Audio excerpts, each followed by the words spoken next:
మత్తయి సువార్త 25వ అధ్యాయం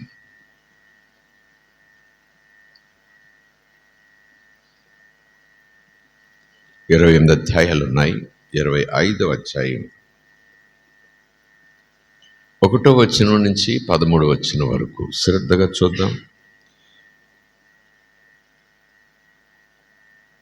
25వ అధ్యాయం 1వ వచనం నుంచి 13వ వచనం వరకు అదొక పారాగ్రాఫ్గా ఉంటుంది. కంటిన్యూస్గా ఉంటాయి వచనాలు. పరలోక రాజ్యము తమ దివిటీలు పట్టుకుని పెండ్లి కుమారుని ఎదుర్కొనుటకు బయలుదేరిన 10 మంది కన్యకలను పోలి ఉన్నది. 10 మంది. వీరిలో 5 బుద్ధి లేనివారు, 5 బుద్ధి కలవారు. బుద్ధి లేనివారు తమ దివిటీలు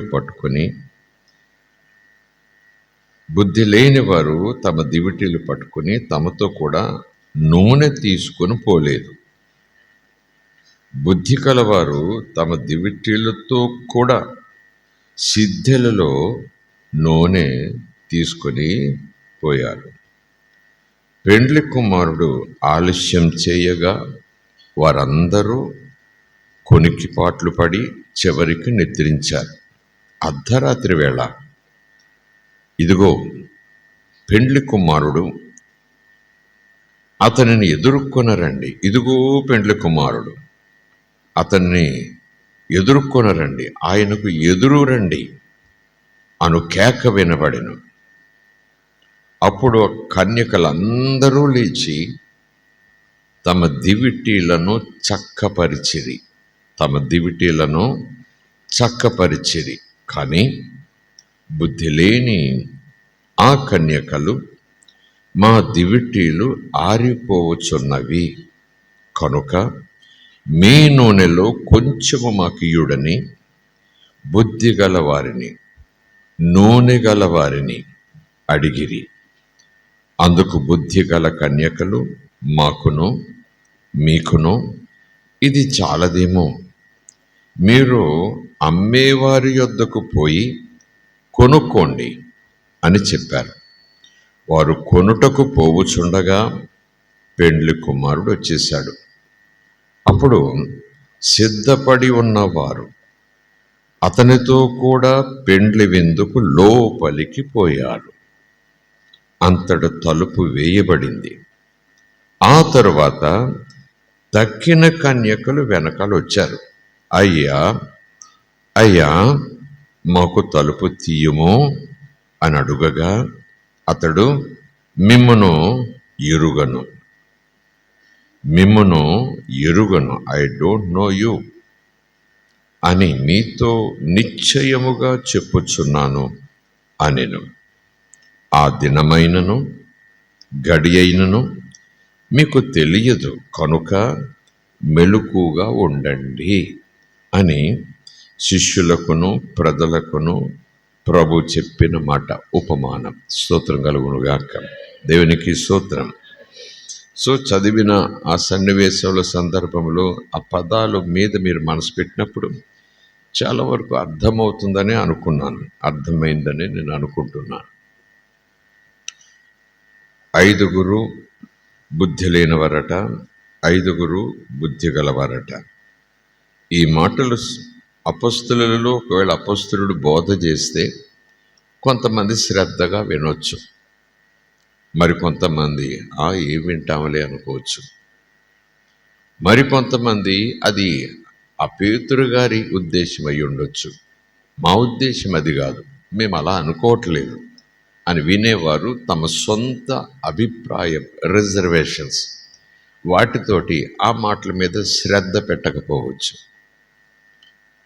కానీ మాటలు యేసు ప్రభు చెప్పారు. స్తోత్రం కలుగునుగాక. యేసు ప్రభు చెప్పారు కనుక మనం ఇక పెడార్థాలు తీయకూడదు, అపార్థం చేసుకోకూడదు. అవునంటే అవునన్నట్టుగా స్వీకరించాలి, కాదంటే కాదన్నట్టుగా స్వీకరించాలి. ఒకవేళ కొంచెం అటు ఇటు అయితే నష్టపోయేది మనమే. స్తోత్రం కలుగును గాక. కోర్స్ ప్రభువు కూడా నష్టపోతాడు, కానీ కష్టపడతాడు, నష్టపోతాడు, అయ్యో అనుకుంటాడు. కానీ ఆయన సింహాసనం మీద కూర్చున్నప్పుడు అయ్యో అనుకోడట. నోవే. అప్పుడు తీర్పరిగా సింహాసనం మీద ఉంటాడు. స్తోత్రం కలుగునుగాక. కుడి ఎడమ అంటూ వచ్చిన బృందాలను విడదీసేస్తాడు మరొకసారి. మీరు లోపలికి రండి, యెహోవా చేత ఆశీర్వదించబడిన వాళ్ళరా లోపలికి రండి. తన కుడివైపుకు లోపలికి పంపించేస్తాడు. మిగిలిన వారిని విచారణ చేయటం ప్రారంభిస్తాడు. స్తోత్రం కలుగునుగాక. ఈ సిద్ధపాటు, పెండ్లి కుమారుడు, పెండ్లి విందు లోపలికి వెళ్ళారు. తలుపులు వేయబడ్డాయి. 5గురేమో కాగడాలు కలిగి ఉన్నారు. కాగడాలతో పాటు వాళ్ళు తీసుకువెళ్ళారు. ఆయన వస్తాడని ఎదురు చూస్తున్నారు. కాగడాలు ఉంటే సరిపోదు, మనం ఇంటి దగ్గర వెలిగించుకుని వెళ్తే సరిపోదు. ఇవి ఆరిపోయే ప్రమాదం ఉంది, మంట చల్లారిపోయే ప్రమాదం ఉంది. ఈ మంట నిలిచి నిలిచి నిలిచి ఉండాలి అంటే ఆ వెలుగు ప్రక్కకు ఉండాలి, ఆ వెలుగు నా మీద పడాలి అని అనుకుంటే ఆ తెలివిన వారు ఏం చేస్తారు? మనకు నూనె అవసరం. ఈ కాగడ ఆరిపోకుండా వెలుగుతూ ఉండాలంటే నూనె అవసరం. నూనె అవసరం అంటే కాస్త చేత్తో పట్టుకెళ్దామా, కాస్త గుడ్డ తడిపి పట్టుకెళ్దామా? కాదు, సిద్ధి బుడ్డి కావాలి. స్తోత్రం కలుగునుగాక. బుడ్డి నిండా పట్టుకెళ్ళాలి మనం. అంటే ఆ సిద్ధపాటు ఏంటంటే, ఆ సిద్ధపడిన తీరు చూస్తే, వాళ్ళు ఆలోచన చేసిన తీరు చూస్తే, ఒకవేళ పెండ్లి కుమారుడు 1 గంటలో రాబోతున్నాడు అని సమాచారం వీళ్ళ దగ్గర ఉందనుకోండి, అది పెండ్లి కుమారుడికి చాలా దగ్గరగా ఉన్న స్నేహితుడు అందించిన సమాచారం అనుకోండి, ఖచ్చితంగా అంతే. కనుక గంటలో వస్తాడు. ఈ గంట కాగడ వెలుగుతూ ఉండాలంటే ఇంత నూనె సరిపోతుంది. సో అంటూ అంత నూనె వాళ్ళు తీసుకెళ్తారు. ఒక ఏమంటారు, పెర్మిటేషన్ అంటే వీఆర్ జస్ట్ ఇమాజినింగ్, క్యాలిక్యులేటింగ్. లేదు ఒక పూటకు వస్తాడు అనుకుంటే ఎంత నూనె కావాలి, ఆరిపోతే పెనుగాలు వచ్చి ఆరిపోతే దానికి అదే ఆరిపోతే, నూనె లేక ఆరిపోతే పూట అయితే ఇంత సరిపోతుంది. ఒక రోజుకు వస్తాడా, ఇంత కావాలి. 5 రోజులకు వస్తాడా, కనీసం ఇంతైనా ఉండాలి అన్నట్టు. కానీ నేను అనుకుంటాను ఆయన ఎప్పుడు వస్తాడో తెలియదు, వచ్చేస్తున్నాడని మాత్రం సమాచారం వచ్చింది. స్తోత్రం కలుగునుగాక. కనుక మనము సిద్ధెలలో లేదా బుడ్డిలో నూనె తీసుకుని వెళ్ళాలి. ఒకవేళ ఎవరైనా 1 గంటలో వస్తే ఇంత తీసుకెళ్ళాలి, ఒక పూటలో వస్తే కనీసం ఎక్కువ ఉండాలి, 2-3 రోజులు పడితే కనీసం ఎక్కువ ఉండాలి అంటూ ఒక రకమైన అవగాహనతో ఉండేవారే. నేను అనుకుంటాను సమయం అయితే ఆయన వచ్చేస్తున్నారని కబురు ఉంది, కానీ ఎప్పుడు వస్తాడో తెలియదు. సిద్ధపడండి అని మాత్రం సమాచారం అందింది. కనుక నేను అనుకుంటాను పెద్ద పెద్ద బిందెలతో పట్టుకెళ్ళారని అనను, కానీ ఖచ్చితంగా సరిపడినంత నూనె ఉండాల్సిందే అనుకున్నారు. స్తోత్రం కలుగునుగాక. మనం అనుకున్నట్టు రాకపోయినా కనీసం ఇంతైనా కదా అన్నట్టుగా ఒక సిద్ధి తయారు చేసుకున్నారు. దాని నిండా నూనె నింపుకున్నారు. ఆ నూనె బుడ్డ చేతపట్టి, కాగడ చేతపట్టి మార్గములో నిలబడి ఉన్నారు. ఆయన వచ్చినప్పుడు ఎదురు వెళ్ళాలి. స్తోత్రం కలుగునుగాక. ఎన్కౌంటర్, ఎదుర్కొనుట. యుద్ధములో శత్రువులు ఒకరినొకరు ఎదుర్కొంటారు. స్నేహితులు చాలా కాలం తర్వాత ఒకరికొకరు ఎదురుగా వచ్చేస్తారు చూసుకుంటూ. అలాగే ఎదుర్కొనటంటే ఎదురు వెళ్ళి ఆహ్వానించడం కాదు, ఎదురు వెళ్ళి ఆయనతో పాటు కలిసి పెండ్లి విందులోనికి చేరుకోవాలి, లోపలికి. స్తోత్రం కలుగునుగాక. లోపల ద్వారము అనేటప్పటికీ అక్కడేదో రిస్ట్రిక్షన్ ఉంటుందన్నమాట. ద్వారము అంటే పశువు, కుక్క, పంది వచ్చేది కాదు. ద్వారము విందు లోపల, అందులోనూ పెండ్లి విందు అంటే ఎవరు పడితే వాళ్ళు వచ్చేది కాదు. పోదాం పదండి, నువ్వురా అనేది కాదు. అక్కడేదో హద్దు ఉంది, అక్కడేదో రిస్ట్రిక్షన్ ఉంది, అక్కడేదో సమాచారం ఇవ్వాలి, అక్కడేదో అడుగుతారు, ఇన్విటేషన్ ఉందా అన్నట్టుగా. స్తోత్రం కలుగునుగాక. దానికి గుర్తు ఒక గుమ్మం లోపలికి. స్తోత్రం కలుగునుగాక. హల్లెలూయ. లేఖనాలు ప్రభు చెప్పినవి మర్చిపోలేదు కదా. మరొక చోట ఉపమానం ప్రభు చెప్తారు. ముందుగానే ఆ యజమాని, ఆ జమీందారు మహానుభావుడు ఎవరెవరు విందులో పాల్గొవాలో అందరికీ ఇన్విటేషన్లు ముందే పంపించేశాడట. పిలువబడ్డారు. ఇన్విటేషన్ పంపించాడంటే పిలువబడ్డారు. ముందే పిలిపి వెళ్ళిపోయింది. నేను కబురు పంపిస్తాను, వెంటనే రండి, ఆ విందుకు మీరు రావాలి అని ముందుగానే ఇన్విటేషన్ పంపించేస్తారు. పిలువబడ్డారు, నమోదు చేయబడ్డారు. దూతలు వెళ్ళి, సేవకులు వెళ్ళి వాళ్ళకి ఇన్విటేషన్ అందజేసేశారు. ఆ తర్వాత వంట సిద్ధమైపోయింది, విందు సిద్ధమైపోయింది. యజమాని సిద్ధపడి పనివారిని పంపించి ఇన్విటేషన్ ఇచ్చాం కదా, వాళ్ళందరినీ పిలిపించండి, రమ్మని చెప్పండి అన్నారు. అప్పుడు ఎవరేమన్నారో మనకు తెలుసు. స్తోత్రం కలుగునుగాక. పిలువబడిన వారు సాకులు చెప్పారు. పిలుపు లేని వారు కాదు, పిలువబడిన వారు సాకులు చెప్పారు. అసలు పిలుపు అందుకోవటమే మహాభాగ్యం. ఆ మహానుభావుని యొక్క భవనంలోకి వెళ్ళి ఆయన పెట్టే భోజనం తినటం కలలో కూడా మనకి యోగ్యత లేదు. ఆయన ఎక్కడా, మనం ఎక్కడా? ఆయన నన్ను పిలవటం ఏంటి? ఆ విందుకు నన్ను పిలవటం ఏంటి? నేనేదో అతిథిగా ఈ గౌరవం అందుకోవటం ఏంటి? అసలు నన్ను ఆయన గుర్తుపట్టి నా పేరు రాసి మరి నువ్వు రావాలి సుమా నీకోసం అనటం ఏంటి అని ఆ ఇన్విటేషన్ అందుకున్నప్పుడు అలా ఉబ్బి తబ్బిబ్బైపోయారు కొంతమంది. నాకెంత భాగ్యం, నాకెంత భాగ్యం. నీకు తెలుసా నన్ను ఆయన భోజనాన్ని పిలిచారు? నీకు తెలుసా నేను ఆ విందుకి వెళ్తున్నాను? నీకు తెలుసా ఆయన నన్ను భోజనానికి ఇన్విటేషన్ పర్సనల్గా పంపించారు. కొంచెం సమయం అయింది, ఇంకా కబురు రాలేదు యజమాని దగ్గర. విందుకు రమ్మన్నాడు కానీ నేను సిద్ధపడగానే చెప్తాను మీకు, కానీ మీరు మాత్రం పిలువబడ్డారని ముద్ర వేసి పంపించాడు. వాళ్ళందరూ కూడా మామూలుగానే రెడీగా ఉన్నారు, చెప్పుకుంటూ ఉన్నారు. చెప్పుకుని ఇంకా పిలుపు రాలేదు, రెడీగా ఉంది వచ్చేసేడు భోజనం అని చెప్పుకుని అలసిపోయారు. అంతకుముందున్న స్పీడు, ఆసక్తి, మంట, హుషారు చూసావా, నన్నే పిలిచాడు. నీకు పిలిచాడా? పిలవలేదా? చూడు నన్ను పిలిచాడు. ఈ హడావుడంతా కూడా కొద్ది వారాలకి, కొద్ది నెలలకి అలా చల్లారిపోయింది. ఏంటంటే మిగిలిన హడావుడి పెరిగిపోయింది. అమ్మకాలు, కొనుగోళ్ళు, పెళ్ళిళ్ళు, ఇండ్లు కట్టుకోవటం అక్కడ ఉంది. పశువులు కొనుక్కోవటం, పొలం దున్నుకోవటం. ఆ హడావిడిలో అంతకు ముందున్న ఎక్సైట్మెంట్ లేదు. ఇన్విటేషన్ అయితే ఉంది ఇంట్లో, నన్ను పిలిచాడు వెళ్ళాలి అంతే అనుకుంటున్నాడు కొద్ది నెలలు అయ్యేటప్పటికి. అంతకు ముందున్నంత ఆసక్తి, అమ్మో నాకెంత ఘనత, నాకెంత ధన్యత, అయ్యయ్యో అనుకుంటూ ఆ మంట, వేడి, ఆ కృతజ్ఞత, ఆకలి, ఆ సంతోషం, అతిశయం అంతా చల్లారిపోయింది. కబురు పంపిస్తాడు, వెళ్తాను ఖాళీ ఉంటే. ఆ స్థాయి వచ్చేసింది మానసికంగా అన్నట్టుగానే జరిగింది. విందు రెడీ అయిపోయింది, వెళ్ళండి, పిలిచిన వారందరినీ కూడా వచ్చేసేమని చెప్పండి, బోర ఓదండి అన్నట్టుగా యజమాని చెప్పారు. వెంటనే వారు అలాగున్న సమాచారం అందించారు, వెళ్ళి చెప్పారు. లేఖనంలో ఉంది, పిలువబడిన వారు 1, 2, 3 గుంపుల కింద అన్నట్టుగా విడదీస్తారు వచ్చిన వాళ్ళు. నేను మొన్ననే పెళ్లి చేసుకున్నాను రాలేను, నేను మొన్ననే పొలం కొనుక్కున్నాను రాలేను, మొన్ననే కాడెద్దులు కొనుక్కున్నాను రాలేను అంటున్నారు. ఆహా నాకెంత భాగ్యం, ఆహా నాకెంత ధన్యత.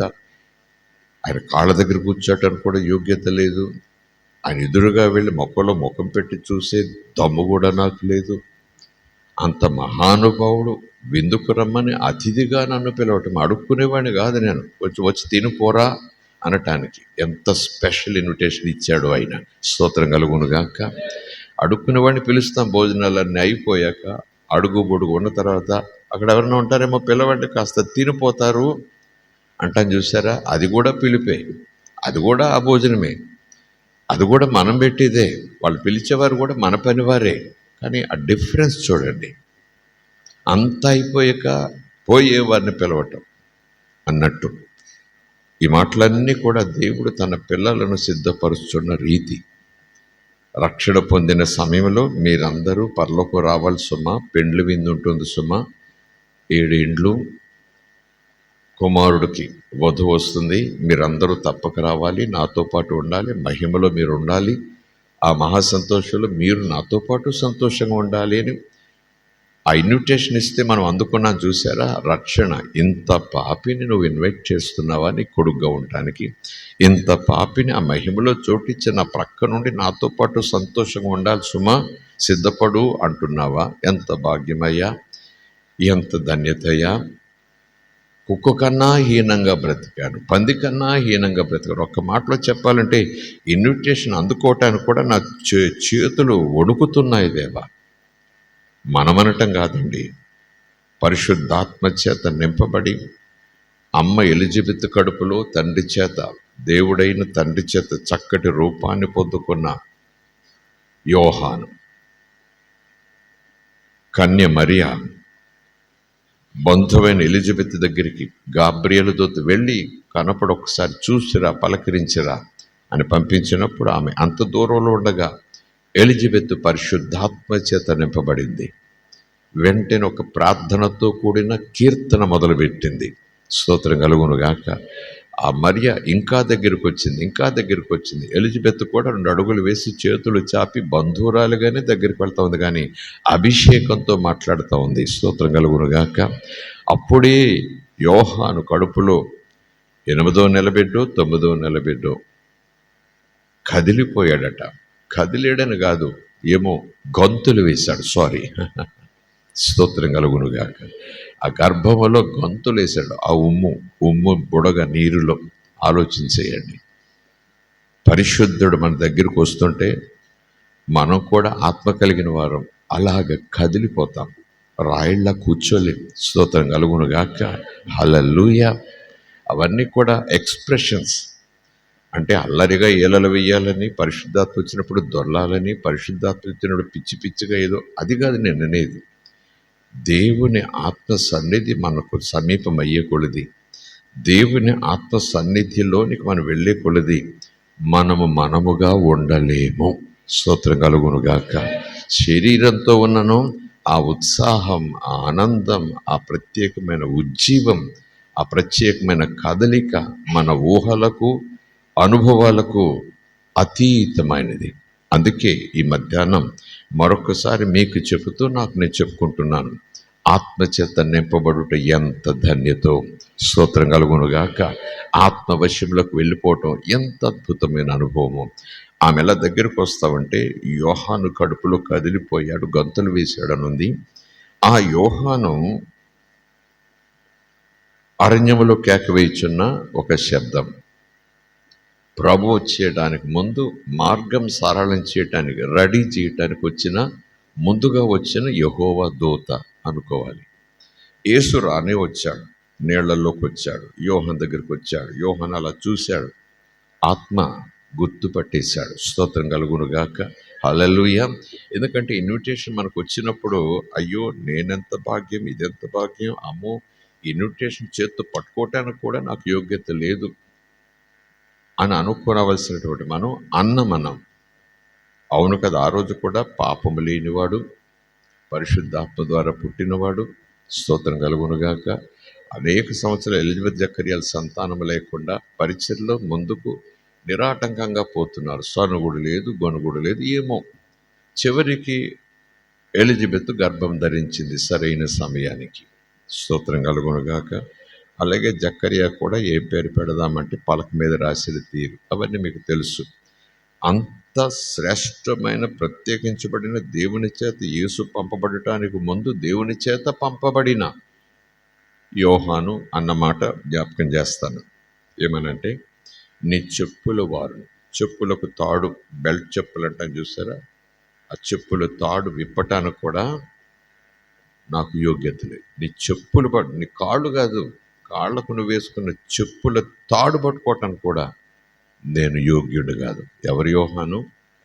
ఆ మహారక్షకుడు అరుదించుటకు ముందు ఆయన కన్నా ముందుగా దేవుని చేత పంపబడినవాడు. స్తోత్రం కలుగునుగాక. హల్లెలూయా. అతడే అంటున్నాడు, చెప్పులు విప్పటానికి కూడా నాకు అర్హత లేదు. అంత యోగ్యుడు. యోహాను వంటి వాడు ఇంతవరకు పుట్టలేదు, ఇక ముందు పుట్టాడని ప్రభు కూడా సాక్ష్యం చెప్పాడు తర్వాత. స్తోత్రం కలుగునుగాక. అవును, అభిషక్తుడు ప్రత్యేకమైన ప్రణాళికతో తండ్రి చేత యేసు కన్నా ముందుగా పంపబడినవాడు. నేను నీకు బాప్తిస్మం ఇవ్వటం ఏంటి? నీకన్నా నేను ముందుగా వచ్చాను. ఆ మాట చూడండి. నీకన్నా నేను ముందుగా పుట్టాను, నీకన్నా నేను ముందుగా పంపబడ్డాను. కానీ నిజానికి నాకన్నా ఉన్నావు ముందు, సృష్టికే ముందున్నావు నువ్వు. స్తోత్రం కలుగునుగాక. అంత అవగాహన ఉన్న వ్యక్తి, యేసెవరో ఎరిగిన వ్యక్తి, యేసు స్థాయి అంటూ ఎరిగిన వ్యక్తి, తన స్థాయి తాను పైనుంచి వచ్చిన వాడిగా ఉన్నా, పంపబడిన వాడిగా ఉన్నా, తన స్థాయి అంటూ ఎరిగిన వ్యక్తి అంత గడగడ వణుకుతూ ప్రజలందరూ ఆ ఒడ్డు మీద నిలబడి చూస్తూ ఉంటే, వీళ్ళిద్దరూ మాట్లాడుకుంటూ ఉంటే, మనకులాగా ఈ సౌండ్ బాక్సులు ఏమీ లేవు యోర్దాన్ నదిలో.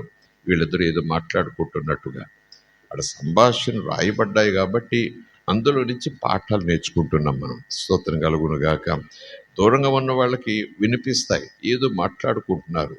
యేసును ఆయన, ఈయనెవరు వచ్చారు అడుగుతున్నాడు, మనలాగే లోపలికి వచ్చాడు, ఏదో బాప్సం తీసుకుంటాడు అనుకుంటాను అని అందరూ అనుకుంటున్నారు. ఎందుకంటే వారి మధ్య నుంచి నడిచొచ్చాడు. అప్పటికి యేసు అంటే ఎవరికి తెలియదు అక్కడ. స్తోత్రం కలుగును గాక. కనుక ఆయన ఏదో అడుగుతున్నాడు, ఈయనేదో చెప్తున్నాడు, ఈయనేదో అంటున్నాడు, ఆయనేదో అంటున్నాడు, ఆయనేదో దండం పెడుతున్నాడు, వెనక్కి వెళ్తున్నాడు, ఈయనేమో రావయ్య బాబు అన్నట్టుగా ముందుకు రమ్మంటున్నాడు.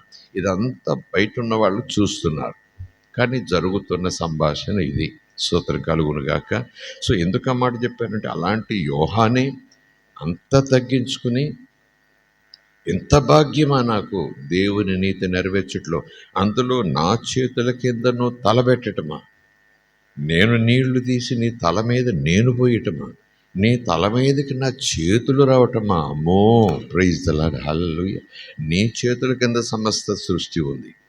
భూమే కాదు, ఆకాశం కాదు, ఆరు ఆకాశాలు కాదు, ఏడు ఆకాశాలు కాదు, ఏముందో సృష్టి అంతా కూడా నీ చేతుల్లో, నీ చేతుల కింద ఉండగా, ఆ సృష్టిలో నేను ఒక చిన్న పాత్రనై ఉండగా, అమ్మో, ఆ యోహాను మనసు ఎలా ఉందో కానీ, నేను చేతులు తీసి నీ తలపైకి వచ్చేలా చేయాలా? నువ్వు తల వంచి నీళ్లలో మునుగుతుంటే నేను నీళ్లు నీ తల మీద పొయ్యాలా? నీ చెప్పులు వారు పట్టుకోవటానికి కూడా ఈ చేతులకు అర్హత లేదు. ఈ చేతులు నీ తల పైన ఉంచాలా? అమ్మో, ప్రైజ్ ద లార్డ్. ఇది ఎక్స్ప్రెషన్ కాదు, దేవుడు నాతో మాట్లాడుతున్నాడు ఈరోజు ఉదయం. స్తోత్రం కలుగును గాక. హల్లెలూయా. అతడే అంతగా గడగడ వణికాడే, అతడే అంతగా ఏ యోగ్యత ఉందని యేసయ్య తల మీద నేను చేపెట్టాలి. లోక పాపములను మోసుకొని పోయి దేవుడు పంపించిన గొర్రెపిల్ల. యోహానుకు తెలుసు లోక పాపాలు ఎలాగ మోసుకుపోతాడు. మోసుకుపోవటమే ఒక మహాభాగ్యం. తన్నుకుపోవటం కాదు, తీసుకుపోవటం కాదు, మోసుకుపోవటానికి వచ్చాడు, భరించటానికి వచ్చాడు, ఆ భారమంతా భుజాల మీద వేసుకోవటానికి వచ్చాడు. ఆ మహాప్రణాళికతో వచ్చాడు. మహాదేవుడు, మహానుభావుడు నాకన్నా ముందున్నాడు. ఆయన వస్తున్నాడని చెప్పడానికి నేను ముందొచ్చాను, మార్గం రెడీ చేశాను అంతే. అంటూ తల మీద చేతులు పెట్టడం ఏంటి, చేతులతో తల మీద నీళ్లు పోయటం ఏంటి? చూసేవాళ్ళందరికీ కూడా యోహానే ఈయనకన్నా గ్రేట్ అని అనుకుంటారు. ఈ మనలో కూడా బాప్సం తీసుకుంటున్నాడు, యోహాను మహాభక్తుడు కదా అనుకుంటారు వాళ్ళు.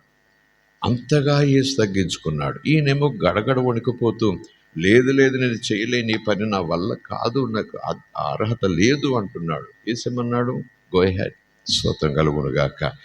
ఎందుకు ఈ సన్నివేశాన్ని, ఎందుకు ఆ యోహాన్ని ఇంత క్లియర్ పిక్చర్లోకి మీకు తీసుకొస్తూ నేను కూడా చూడటానికి ప్రయత్నం చేస్తున్నానంటే, అలాంటి మహాదేవుడు యేసును వరుడుగా సిద్ధపరుస్తూ ఒక ప్రత్యేకమైన విందును సిద్ధపరిచి, ఆ విందులో మీరు ఉండాలి, ఆ సంతోషంలో మీరు ఉండాలి, ఆ ఘనతలో మీరు ఉండాలి, ఆ సన్మానపు కోలాహలపు వాతావరణంలో మీరుండాలి అంటూ నాకు ఆ వర్తమానం పంపటం కాదు, ఇన్విటేషన్ పంపించి ఒక ముద్ర వేసి మరీ చెప్పాడు, నువ్వు నా లిస్టులో ఉన్నావు అని. స్తోత్రం కలుగును గాక. ఆహ్వానించబడిన వారిలో బ్రాకెట్లో ఈరోజు మట్టుకు చెప్తున్నాను, జీవగ్రంథంలో లిస్టులో నువ్వు ఉన్నావు. స్తోత్రం కలుగును గాక. పరలోక రాజ్యం ఎవరు ప్రవేశిస్తారు? ఎవరికి తీర్పు ఉండదు? జీవగ్రంథంలో ఎవరి పేరు రాయబడి ఉంటుందో వారు పరలోకంలోకి, ప్రభు లోగిలిలోనికి, పరలోకంలోనికి కాదు, ప్రభు లోగిలిలోనికి ప్రవేశిస్తారు. వారికి తీర్పు లేదు. యెహోవా చేత ఆస్వాదించబడిన వాళ్ళరా లోపలికి వెళ్ళండి. స్తోత్రం కలుగునుగాక. హల్లెలూయా. సో ఆయన అలాగని విందు సిద్ధపరిచాడు, విందుకు రావాలన్నాడు. విందు ఇన్విటేషన్ అందుకున్నాను నేను. ఇంకా ఆలస్యమైంది, ఇంకా ఆలస్యమైంది, ఇంకా ఆలస్యమైంది. ఆ మొదట ఆ ఆహ్వానం అందుకున్నప్పుడు వణికిపోయిన చేతులు, ఆహ్వానం అందుకున్నప్పుడు నా కళ్ళలోంచి వచ్చిన నీళ్లు, ఆహ్వానం అందుకున్నప్పుడు అసలు నిద్రపోలేదు నేను, భోంచేయలేదు నేను. ఆహ్వాన పత్రిక చేత్తో పెట్టుకుని నాకెంత భాగ్యం, నాకెంత భాగ్యం. పాపినైనా నన్ను ఆయన పిలిచాడు, పాపినైనా నన్ను ఆయన పిలిచాడు. విందులోకి పిలిచాడు, అడుక్కునేవాడిగా కాదు, అతిథిగా పిలిచాడు. ఓహో నాకెంత భాగ్యం అంటూ కృతజ్ఞతతో ముద్దులు పెట్టుకుంటూ తిరిగాను కొద్ది నెలల్లో. ఆ తర్వాత ఇంకా విందు సిద్ధపడినట్టుగా కబురు రాలేదు, ఇంకా కబురు రాలేదు. ఇది విక్రిస్తున్నట్టుగా ఉందని అనిపిస్తూ ఉంది. ఇది నిజమేనా అని అనిపిస్తూ ఉంది. ఇంకా రాకపోవటం ఏంటని అనిపిస్తూ ఉంది. ఈ లోపల అవసరాలు పెరిగాయి, హడావుళ్ళు పెరిగాయి, పరుగులు పెరిగాయి, ఆకర్షణలు పెరిగాయి, ప్రయారిటీలు మారిపోయాయి. ఇన్విటేషన్ అయితే టేబుల్ మీద ఉంది, రోజు ఉదయం కనిపిస్తుంది. అంతకుముందు ఉన్నంత కళ్ళల్లో తడి లేదు, హృదయంలో మంట లేదు, ఆసక్తి లేదు. ఆ ఇన్విటేషన్ పట్టుకుని ఇల్లంతా డ్యాన్స్ చేస్తా తిరిగేశాను. ఓహోహో ఓహోహో నాకెంత భాగ్యం. ఆకాశమా చూడు చూడు, భూమి చెవియొగ్గు, ఆయన మహాదేవుడు నన్ను పిలిచాడు భోజనానికి, స్తోత్రం కలుగును గాక అన్న వ్యక్తిలో ఈ మంట ఆగిపోయింది. రావద్దు అని ఏం కబురు రాలేదు, విందు లేదంట క్యాన్సిల్ అయిందని కబురు రాలేదు, ఏ సమాచారం లేదంటే ఇంకా still invitation is still going on, expire అవ్వలేదు. కానీ నాలో మంట ఎక్స్పైర్ అయిపోయింది, నాలో కృతజ్ఞత ఎక్స్పైర్ అయిపోయింది, నాలో ఆసక్తి ఎక్స్పైర్ అయిపోయింది. ఆ ఉత్సాహం లేదు, ఆ హడావిడి లేదు. అందరిమంది పిలిచి మరీ చెప్పాను, తెలుసా ఈయన నన్ను పిలిచాడు, తెలుసా ఇదిగో ఇన్విటేషన్, నమ్ము. నాకు అసలు భాగ్యం లేదు, యోగ్యత లేదు, నాలాంటి వాడిని పిలిచాడు అంటే నీకు వచ్చిందా అన్నట్టు. ఆ భాగ్యం నువ్వు కూడా పొందుకున్నావా, రక్షణ అన్నట్టు. స్తోత్రం కలుగునుగాక. 10 రోజులు, నెల రోజులు మీరు అనుకోండి, మీ ఇష్టం. ఆ తర్వాత ఎవరిని పిలవట్లేదు, ఎవరికి ఇన్విటేషన్ చూపించట్లేదు. తాను కూడా ఇన్విటేషన్ నాకు వచ్చిందన్న మాటే పక్కకు పెట్టేశాడు. మళ్ళా కబురు వచ్చినప్పుడు చూసుకుందామలే. రానే వచ్చింది కబురు, రెడీ అయిపోయింది, వచ్చేసేయండి, పిలువబడిన వారందరూ వచ్చేసేయండి. ద్వారాలు తెరవబడ్డాయి, దూతలు కోలాహలంగా ఉన్నారు, సంగీత ధ్వనులు మొదలైపోతున్నాయి. రండి రండి రండి అని పిలువని అనిపిస్తే మీరు చదివే ఉంటారు ఉపమానం, ప్రభు చెప్పిన మాట. ఒక్కొక్కరు ఒక్కొక్క రీతిగా స్పందించారు, ఒక్కొక్కరు ఒక్కొక్క రీతిగా పిలిచావులే అన్నట్టు మనసులో, అదేం పెద్ద నాకు గొప్ప కాదులే అన్నట్టు, అది కూడా భోజనానికి ఇక్కడ నేను ఇన్ని చక్క పెట్టుకోవాలి అన్నట్టు. చివరికి ఒక్కొక్కరు ఒక్కొక్కరు ఒక్కొక్కరు ఒక్కొక్కరు పిలవబడిన వారందరూ జారిపోయారు. ఇన్విటేషన్ లేక కాదు, ఇన్విటేషన్ అందుకుని ఆ మంట చల్లారిపోయింది. ఆత్రత, అతిశయం, అసంతోషం, ఔత్సాహం అంత నీళ్లలో కలిసిపోయింది, లోకంలో కలిసిపోయింది. లోక పరుగుల హడావిడి పెరిగిపోయింది. ఒకడు పొలం కొనుక్కున్నానంటే, మరొకడు డుక్కు తెట్లు కొనుక్కున్నానంటే, మరొకడు ఈ మధ్యన వివాహం చేసుకున్నాను మరి అలాగా అంటే, దోతలు మళ్ళా తిరిగి వెళ్ళారు పనివారు. వస్తున్నారు అందరూనో అని ఇంత ముఖం చేసుకుని అడిగాడు ఆయన. లేదండి ఇలాగన్నారు, ఒకరు ఇలాగన్నారు, ఒకరు ఇలాగన్నారు, ఒకరు ఇలాగన్నారు, ఒకరు ఇలాగన్నారు, ఒకరు ఇలాగన్నారు. ఆయన నిర్ఘాంతపోతున్నాడు, ఆశ్చర్యపోతున్నాడు. కళ్ళల్లో నిప్పులు రాలేదు కానీ ఎంత నమ్మకం పెట్టుకున్నాను వాళ్ళ మీద, స్తోత్రం కలుగునుగాక. హల్లెలూయా. ఎంత యోగ్యత ఇచ్చాను వాళ్ళకి, ఏ స్థాయిలో నిలబెట్టాలనుకున్నాను వాళ్ళని, ఏ స్థితి ఆనందం వాళ్ళకు రెడీ చేసి ఉంచానో, స్తోత్రం కలుగునుగాక. అన్నారా, నిజమా, నమ్మలేకపోతున్నాను. అలా అన్నాడా, నిజమా, నమ్మలేకపోతున్నాను అంటున్నాడేమో ఈ యజమాని, స్తోత్రం కలుగునుగాక.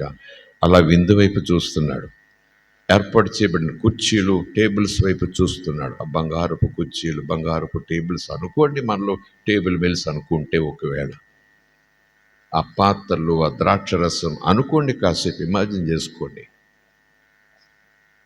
ఇలా చూశాడు, ఎవరు రావట్లేదు. పిలువబడ్డారు, అది అది నేను చెప్తున్నా, పిలువబడ్డారు, ఒక్కడు అడిగలేడు. పోనీ వచ్చేసేయండిరా బాబు అంటే ఇప్పుడు అప్పుడే కాదు, తీరిక లేదు, నాకు వేరే పని ఉంది. ఈరోజు దేవుడు నీతో నాతో మాట్లాడుతున్నాడు. స్తోత్రం కలుగునుగాక. హల్లెలూయా. పిలిచిన వాడెవడు? పిలువబడిన నేనెవరిని? పిలిచినవాడు ఏ ఉద్దేశంతో పిలిచాడు, నేను దాన్ని ఏ ఉద్దేశంతో స్వీకరించాను అనేది ప్రతి విశ్వాసకి ఆ తాత్పర్యం కొంచెమైన గుండె లోతుల్లో ఉంటే అంత ఆధ్యాత్మిక నిద్రావస్థలోకి వెళ్ళిపోడు. మన సబ్జెక్ట్ ప్రకారం చూసుకుంటే అంత మూర్ఖత్వంతో మాట్లాడాడు పనివారితో. స్తోత్రం కలుగునుగాక. హల్లెలూయా. అప్పుడంతా హడావుడిగా ఉండేవాడిని. అప్పుడు హడావుడది, అప్పుడు ఆనందం అది. ఇప్పుడు చాలా విషయాలు పెరిగిపోయాయి. అయినా ఆయన ఇప్పుడు పిలవటం ఏంటి? మేము రెడీగా ఉన్నప్పుడు పిలవాలి కానీ ఇప్పుడు పిలవటం ఏంటి? అప్పుడు రెడీగా ఉన్నాం, ఇప్పుడు చాలా పనులు ఉన్నాయి, ఇప్పుడు పిలవటం ఏంటి? ఎప్పుడు పిలిస్తే అప్పుడు మేము వచ్చేస్తామా అన్నట్టుగా ఉన్నాయి వాళ్ళ సంభాషణలు. అవన్నీ లేవు కానీ I'm just putting forward before you. మీ ముందు, నా ముందు ఆ డైలాగులు పెడుతున్నాను నేను. సంభాషణలు, ఉద్దేశాలు, ఆలోచనలు, తలంపులు, అలాంటి మాటలు కూడా మన దగ్గర నుంచి వస్తుంటాయి. స్తోత్రం కలుగునుగాక. నమ్మి ఇన్విటేషన్లు పంపాను, నమ్మి వాళ్ళ కోసం విందు తయారు చేశాను, నమ్మి నా కుమారుడు వివాహం కోసం విందు తయారు చేశాను. ఇప్పుడు వాళ్ళు ఇలాగ అంటున్నారంటే నమ్మబుద్ధి అవ్వట్లేదు. పోనీ వీళ్ళు ఏమైనా నాకన్నా ఘనులా? హడావిడిగా ఉన్న తర్వాత వస్తాను, కాసేపు ఆగయ్య అని చెప్పడానికి. వాళ్ళెవరు, నేనెవరిని? స్తోత్రం కలుగునుగాక. అక్కడ యోహాన్ అంటాడు, చెప్పులవని విప్పటానికని కాదు, అలాంటి యోగ్యతలు నీ చేతులు నీ తల మీదకి రావటమా? చచ్చిపోవాలని ఉంది అంటాడంతే యోహాన్. అనుకుంటే, ఒకవేళ అనాల్సి వస్తే, మన భూ సంబంధమైన మాట అనగలిగితే యోహాన్, ఒకవేళ అన్నాడు అనుకుంటే, చెప్పులు పట్టుకోవటానికి కూడా యోగ్యత లేని ఈ చేతులు నీ తల పైకి రావటము, ఆ చేతులతో నీళ్లు నీ తల మీద పోయటము, నువ్వేమో తల వంచటము, ఇది చేసే కన్నా నేను చచ్చిపోవటం మంచిది అన్నంత గుండెల్లో మంట. కృతజ్ఞత. స్తోత్రం కలుగునుగాక. Praise the lord. హల్లెలూయా. యేసుప్రభువు ఏమన్నాడు చెప్పండి? దేవుడు నీకు ఇచ్చిన యోగ్యత, తండ్రి నీకు ఇచ్చిన ఘనత, తండ్రి నాకు ఇచ్చిన పాఠం, తల వంచు. స్తోత్రం కలుగునుగాక. నేను తండ్రికి లోబడాలి, నువ్వు కూడా తండ్రికి లోబడాలి. దేవుడు నీకు ఘనత ఇచ్చాడు, గో హెడ్. నీతి యావత్తు ఇలా జరగంటే దేవుని చిత్తం జరగాలి. చేతులెత్తి స్తోత్రం చూద్దాం. హల్లెలూయా. కనుక మీరు ఏ స్థాయిలో వింటున్నారో, నేను ఏ స్థాయిలో చెప్తున్నానో, మీరు ఏ కెపాసిటీతో ఈ మాటలు అర్థం చేసుకుంటున్నారో, ఆ దృశ్యాన్ని మీ అంతరాత్మతో, మనోనేత్రాలతో చూడగలుగుతున్నా తెలియదు కానీ, దేవుడు ఈరోజు ఒక్కసారి నీ భుజం తట్టి, నిద్ర లేపినా సరే కొంతమంది లేచి కొనుక్పాట్లు పడుతుంటారు మంచం మీద, అయినా సరే ఒకసారి తల్లి లేపి భుజాలు పట్టుకుని నేల మీద, మంచం మీద ఒకసారి లేపి అలా పడేస్తుంది చూసారా, అప్పుడు లేస్తాను నేను. అలాగ దేవుడు ఆత్మ మనల్ని కుదిపి, ఇంకా నిద్రేనా, లేండ్రా బాబు, ఇలాంటి అవకాశం మీకు మళ్ళా రాదు అంటున్నాడు. స్తోత్రం కలుగునుగాక. Praise the lord. హల్లెలూయా. దేవుని మనకి స్తోత్రం కలుగునుగాక. హల్లెలూయా. సో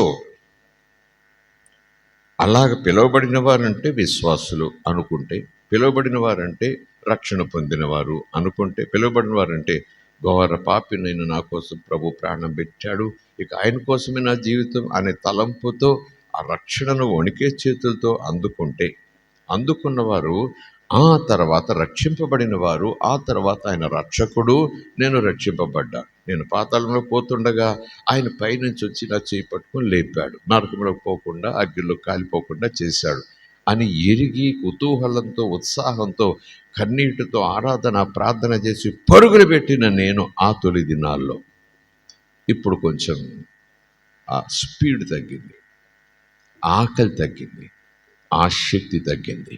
స్తోత్రం కలుగునుగాక. హల్లెలూయా. రక్షణలోనికి రావటము, రక్షణలో ఎదగటము, రక్షణలో కొనసాగటం, విశ్వాసంలోనికి రావటము, విశ్వాసంలో ఎదగటము, విశ్వాసాన్ని కాపాడుకుంటూ ముందుకు సాగటం. పోరాటం అని పౌలు అన్నాడు. దానికి చాలా చాలా పాఠాలు వస్తాయి. ఎలా పోరాడాడు, దేంతో పోరాడాడు, ఎంతకాలం పోరాడాడు, ఆ పోరాటాల తీరు ఎలాగుంటుంది, పెద్ద పుస్తకం అయిపోతుంది. కానీ ఇప్పుడు చెప్పిన మాట చూస్తే, పోరాడి ఓడిపోయారు వీళ్ళు. పోరాటం లేదు. అంతకుముందు అయితే నువ్వు రమ్మని, నేను రమ్మని, ఖాళీ లేదు, రేపు ఎల్లుండి పిలిచేస్తాడైనా అంటూ ఉండేవారు. పిలుపు ఆలస్యమైంది, పిలుపు ఆలస్యమైంది, పిలుపు ఆలస్యమైంది. ప్రయారిటీస్ మారిపోయాయి.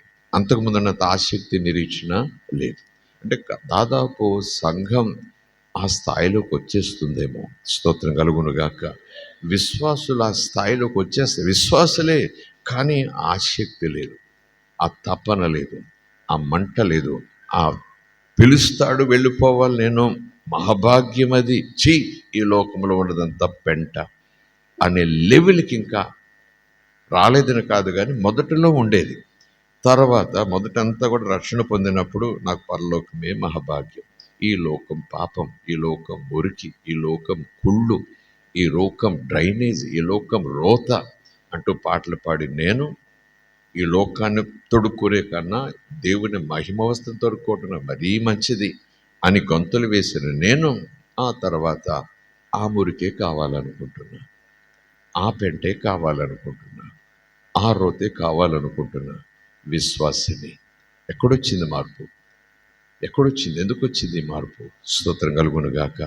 పిలిచినవాడు అలాగే నమ్మకంగా ఉన్నాడు, విందు కూడా సిద్ధపడుతుందని చెప్పేసి నమ్మకంగా చెప్పాడు. ఇన్విటేషన్ కూడా ఆయన చేతులతో రాశాడు, ఏమో తెలియదు, కానీ ఇన్విటేషన్ కూడా హామీ ఇస్తూ ఉంది బైబిల్లో వాగ్దానాల మాదిరిగా. ఇన్విటేషన్ కూడా బైబిల్లాగా మన కళ్ళల్లో ముందుంది. ఇది నిజం, ఇది నిజం, నన్ను పిలుస్తాడు నేను వెళ్ళాలి, ఇది నిజం, ఇది నిజం, నన్ను పిలుస్తాడు నేను వెళ్ళాలి, ఎప్పుడు పిలిచినా రెడీగా ఉండాలి. స్తోత్రం కలుగును గాక అని ఉండవలసిన నేను అలా పాటలు పాడాను, అలా ప్రార్థన చేశాను, అలాగే పరుగులు పెట్టాను తొలి నెలలలో, తొలి సంవత్సరాల్లో. ఆ తర్వాత యాంత్రికమైపోయిందా పరుగు, యాంత్రికమైపోయిందా పని, యాంత్రికమైపోయిందా పాట. అందుకేనేమో ఎఫెసీ సంఘానికి అపొస్తలుడైన యోహానుకి ఆత్మ సంగముతో చెప్పిస్తూ మాటలు వ్రాయించాడు. నీలో తొలి ప్రేమ ఏది అన్నట్టు. స్తోత్రం కలుగును గాక. హల్లెలూయా. అసలు దేవుని రక్షణ చేత్తో పట్టుకుంటేనే నా చేతులు గడగడ గడగడ ఉన్నాయి. పాపిని నా చేతుల్లో రక్షణ పెట్టేశాడు ఆయన. పాపిని నా చేతుల్లో కొడుకు అని పట్టా పెట్టేశాడు ఆయన. అంతేకాదు, నా చేతుల్లో కొడుకు పట్టా కాదు, నా మహిమలో నీకు చోటు ఉంది అంటున్నాడు ఆయన. ఇంకో చోట చెప్పేశాడు, నా మహిమలో నాతో పాటు నువ్వు ఆనందంగా మరణము లేకుండా ఉంటావు అని. ఆ పట్ట చేతులు అప్పుడు పట్టుకునేటప్పుడే నా కళ్ళలోంచి నీళ్ళు వచ్చాయి, చేతుల్లో తీసుకుంటున్నప్పుడే చేతులు ఉడికేశాయి. ఈ రోత చేతులకు ఎంత భాగ్యం ఇచ్చాడు, ఈ రోత బ్రతుకు దేవుడు ఎంత భాగ్యం ఇచ్చాడని దొర్లి దొర్లి ఏడ్చి కృతజ్ఞతతో కేకలు వేసిన నేను ఈరోజు దేని వెనకాల పరిగెడుతున్నాను. దేనికన్నా ఏది ముఖ్యం అనుకుంటున్నాను, ఎవరికన్నా ఏది ముఖ్యం అనుకుంటున్నాను, ఎక్కడికి వెళ్ళటం కన్నా ఇంకెక్కడికి వెళ్ళటం ముఖ్యం అనుకుంటున్నాను. స్తోత్రం. హల్లెలూయా. యేసుప్రభు ఏదు హిమాలయాల్లోకి వచ్చేసి శిఖరాల మీద కూర్చొని తపస్సు చేయండి, నన్ను నమ్మనుకున్న వాళ్ళందరూ అన్నీ వదిలేసుకోండి, వదిలేయండి అని ఆ బైరాగుల మాదిరిగా, సాధువుల మాదిరిగా వదిలేయండి వదిలేయండి అని అనలేదే. మీ పనులు చక్కపెట్టుకోండి, మీ కుటుంబాన్ని జాగ్రత్తగా పోషించుకోండి, నేను మీకు సహాయం చేస్తా, ఏ లోటు రాకుండా చూస్తా, అపవాది దాడి చేస్తే కాపాడుతుంటా, అనారోగ్యాలు వస్తే స్వస్థపరుస్తుంటా, మీరు మీ జీవితం జీవించండి అలాగా, కానీ నేను మీకు ప్రధానం అవ్వాలి. స్తోత్రం కలుగును గాక. నేను మీకు ముఖ్యమైన వ్యక్తిని అవ్వాలి. మీరు ఎంత ఫ్యామిలీలు ఉన్నా, ఎన్ని ఫ్యామిలీలు ఉన్నా, ఎన్ని పరుగులున్నా వెళ్ళండి, బాధ్యతలన్నీ నెరవేర్చుకోండి, కానీ నన్ను మర్చిపోకండి. స్తోత్రం కలుగును గాక. హల్లెలూయా. నేనేమి బిచ్చగాడిని కాదు మర్చిపోవటానికి, నేనేమి దారిపోయి దానయ్యను కాదు నన్ను పెద్ద నిర్లక్ష్యం పెట్టడానికి. నేనేదో బస్ స్టాండ్లో పరిచయమైన 4 ముద్దు మాటలు చెప్పి మీకేదో 10 రూపాయలు చేతికి ఇచ్చేసి మళ్ళీ కలుసుకుందామని చెప్పిన అపరిచితుడు కాదు. నేనెవరినో నీకు ఇప్పటికే తెలిసి ఉండాలి. స్తోత్రం కలుగును గాక. నువ్వు నా చేయి పట్టుకున్నప్పుడే ఏ ఉద్దేశంతో నా చేయి పట్టుకున్నావు, నేనేమై ఉన్నానని చేపట్టుకున్నావు, నేనేమి ఇస్తానని చేపట్టుకున్నావు, నేనేమి ఇవ్వగలని చేపట్టుకున్నావు, ఏం కావాలని చేపట్టుకున్నావు, ఏం పొందుకున్నావు నా చేపట్టుకుని ఇప్పుడు ఈ చెయ్యి నువ్వు వదిలేస్తున్నావు, మరొక చెయ్యి మరొక చెయ్యి మరొక చెయ్యి పట్టుకుంటున్నావు. ఆ తొలి ప్రేమ ఇది. స్తోత్రం కలుగునుగాక. Praise the lord. హల్లెలూయా. ఒకసారి పరిశుద్ధాత్ముడు మాట్లాడుతుంటే గుండెలు నీరైపోతాయి, రాళ్ళు లాంటి హృదయాలన్నీ కూడా అలా కరిగిపోతాయి. మన ప్రయారిటీలు మారిపోతాయి. మన కళ్ళ ముందుకు వచ్చిన ఈ లోకం పెట్టిన క్రొత్త తెరలని కూడా క్యాట్రాక్ట్స్ లాగా దేవుడు లాగి పాడేస్తాడు. స్తోత్రం కలుగును గాక. Praise the Lord. Hallelujah, hallelujah. ఒకప్పుడు నీవు నాకు ప్రియమైన వాడవు, నీ మాట మహాప్రియం. అయ్యా, నువ్వు అలా మాట్లాడితే అక్షరం ఎలాగా జుంటె తేనెల ధారల కన్నా చెప్పాలి. నువ్వు చెప్పిన మాట నాకు జుంటె తేనెల ధారల కన్నా ఎంత మధురమైందో. ప్రభు అంటాడు, నిజమా? అవునా? అంత తీగా ఉంటుందన్న మాట. మరి ఎందుకు చెవులు మూసుకుంటావు? ఎందుకు చేయదనుకుంటావు? ఎందుకు వినటానికి ఇష్టపడవు అని ప్రభు అడిగితే ఏం చెప్పాలి? మాట వరుస కన్నాను కానీ, పాట కాబట్టి పాడేశాను కానీ, నువ్వంటే పెద్ద అదేం ఇది లేదులే. ఒకప్పుడు ఉండేది, నువ్వంటే ఇదైపోయేవాడిని. నువ్వంటే ఏదో అనుకునే కలలు కనేసేవాడిని. ఇప్పుడు నీ మీద నాకు అంత ఇది లేదులే. నాకు మరొక వ్యక్తి లోకం పరిచయం అయింది. కన్ను కొట్టి పిలుస్తూ ఉంది, ఏలు వేసి పిలుస్తూ ఉంది, ఎప్పుడు ఆయనేనా నీకు అంటూ. స్తోత్రం కలుగునుగాక. Praise the Lord. హల్లెలూయా. ఎక్కడున్నాము? కన్యకలు 10 మంది సిద్ధపడుతున్నారట. స్తోత్రం కలుగునుగాక. ఇది ప్రభు చెప్పిన మాట. శిష్యులు చెప్తే, మిఖాయేలు గాబ్రియలు చెప్తే, వాళ్ళ కెపాసిటీని బట్టి గాబ్రియలు చెప్పాడా? అమ్మో, నమ్మాల్సిందే. అది కూడా ఒకవేళ నమ్ముతామో లేదో. మిఖాయేలు చెప్తే నమ్మాల్సిందే. మామూలు వ్యక్తి కాదు మిఖాయేలు అంటే అంటూ ఒక లెవెల్లో నమ్మి మళ్ళీ దాన్ని వదిలిపెడతామేమో. పేతురు, పౌలు, అపొస్తలులు ఒకవేళ కూర్చోబెట్టి భోజనం పెట్టి బోధ చేస్తే, మీ అభిప్రాయం అదండి, మా అభిప్రాయం అది కాదు అంటూ నోటుతో చెప్పకపోయినా అలా అనైజగా వింటాం, అనటెంటివ్గా వింటాం, శ్రద్ధగా విన్నాం. చాలా చెప్తావులే నువ్వు అన్నట్టుగా కూడా ఉండొచ్చు కొంతమంది మనస్తత్వాలు. కానీ ఈరోజు ఎందుకు ఈ మాటలు చెప్తున్నానంటే, ఇది పేతురు మాట కాదు, ఇది మిఖాయేలు మాట కాదు, ఇది గాబ్రియలు మాట కాదు, సాక్షాత్తు కలుగునుగాకని సమస్తము కలగజేసిన మహాదేవుని రూపం యేసయ్య మాట. Praise the lord. Hallelujah. So దానికి మషాల్లా తరియా రిబాబా లషత్తరియో రిబషత్తరియో. మహిమ నీకేనయ్యా, ఘనత నీకేనయ్యా, ప్రభావం నీకేనయ్యా. నువ్వు మా దేవుడువయ్యా, నువ్వు అందరికీ దేవుడువయ్యా, నువ్వు మాకు కావాలయ్యా, నీ వల్లే బ్రతుకుతున్నామయ్యా, నువ్వు లేకపోతే మాకు బ్రతుకులేదయ్యా. యేసు నీ నామములో అడుగుచున్నాం తండ్రి. స్తోత్రం, స్తోత్రం. ప్రయారిటీస్ మారిపోకూడదు.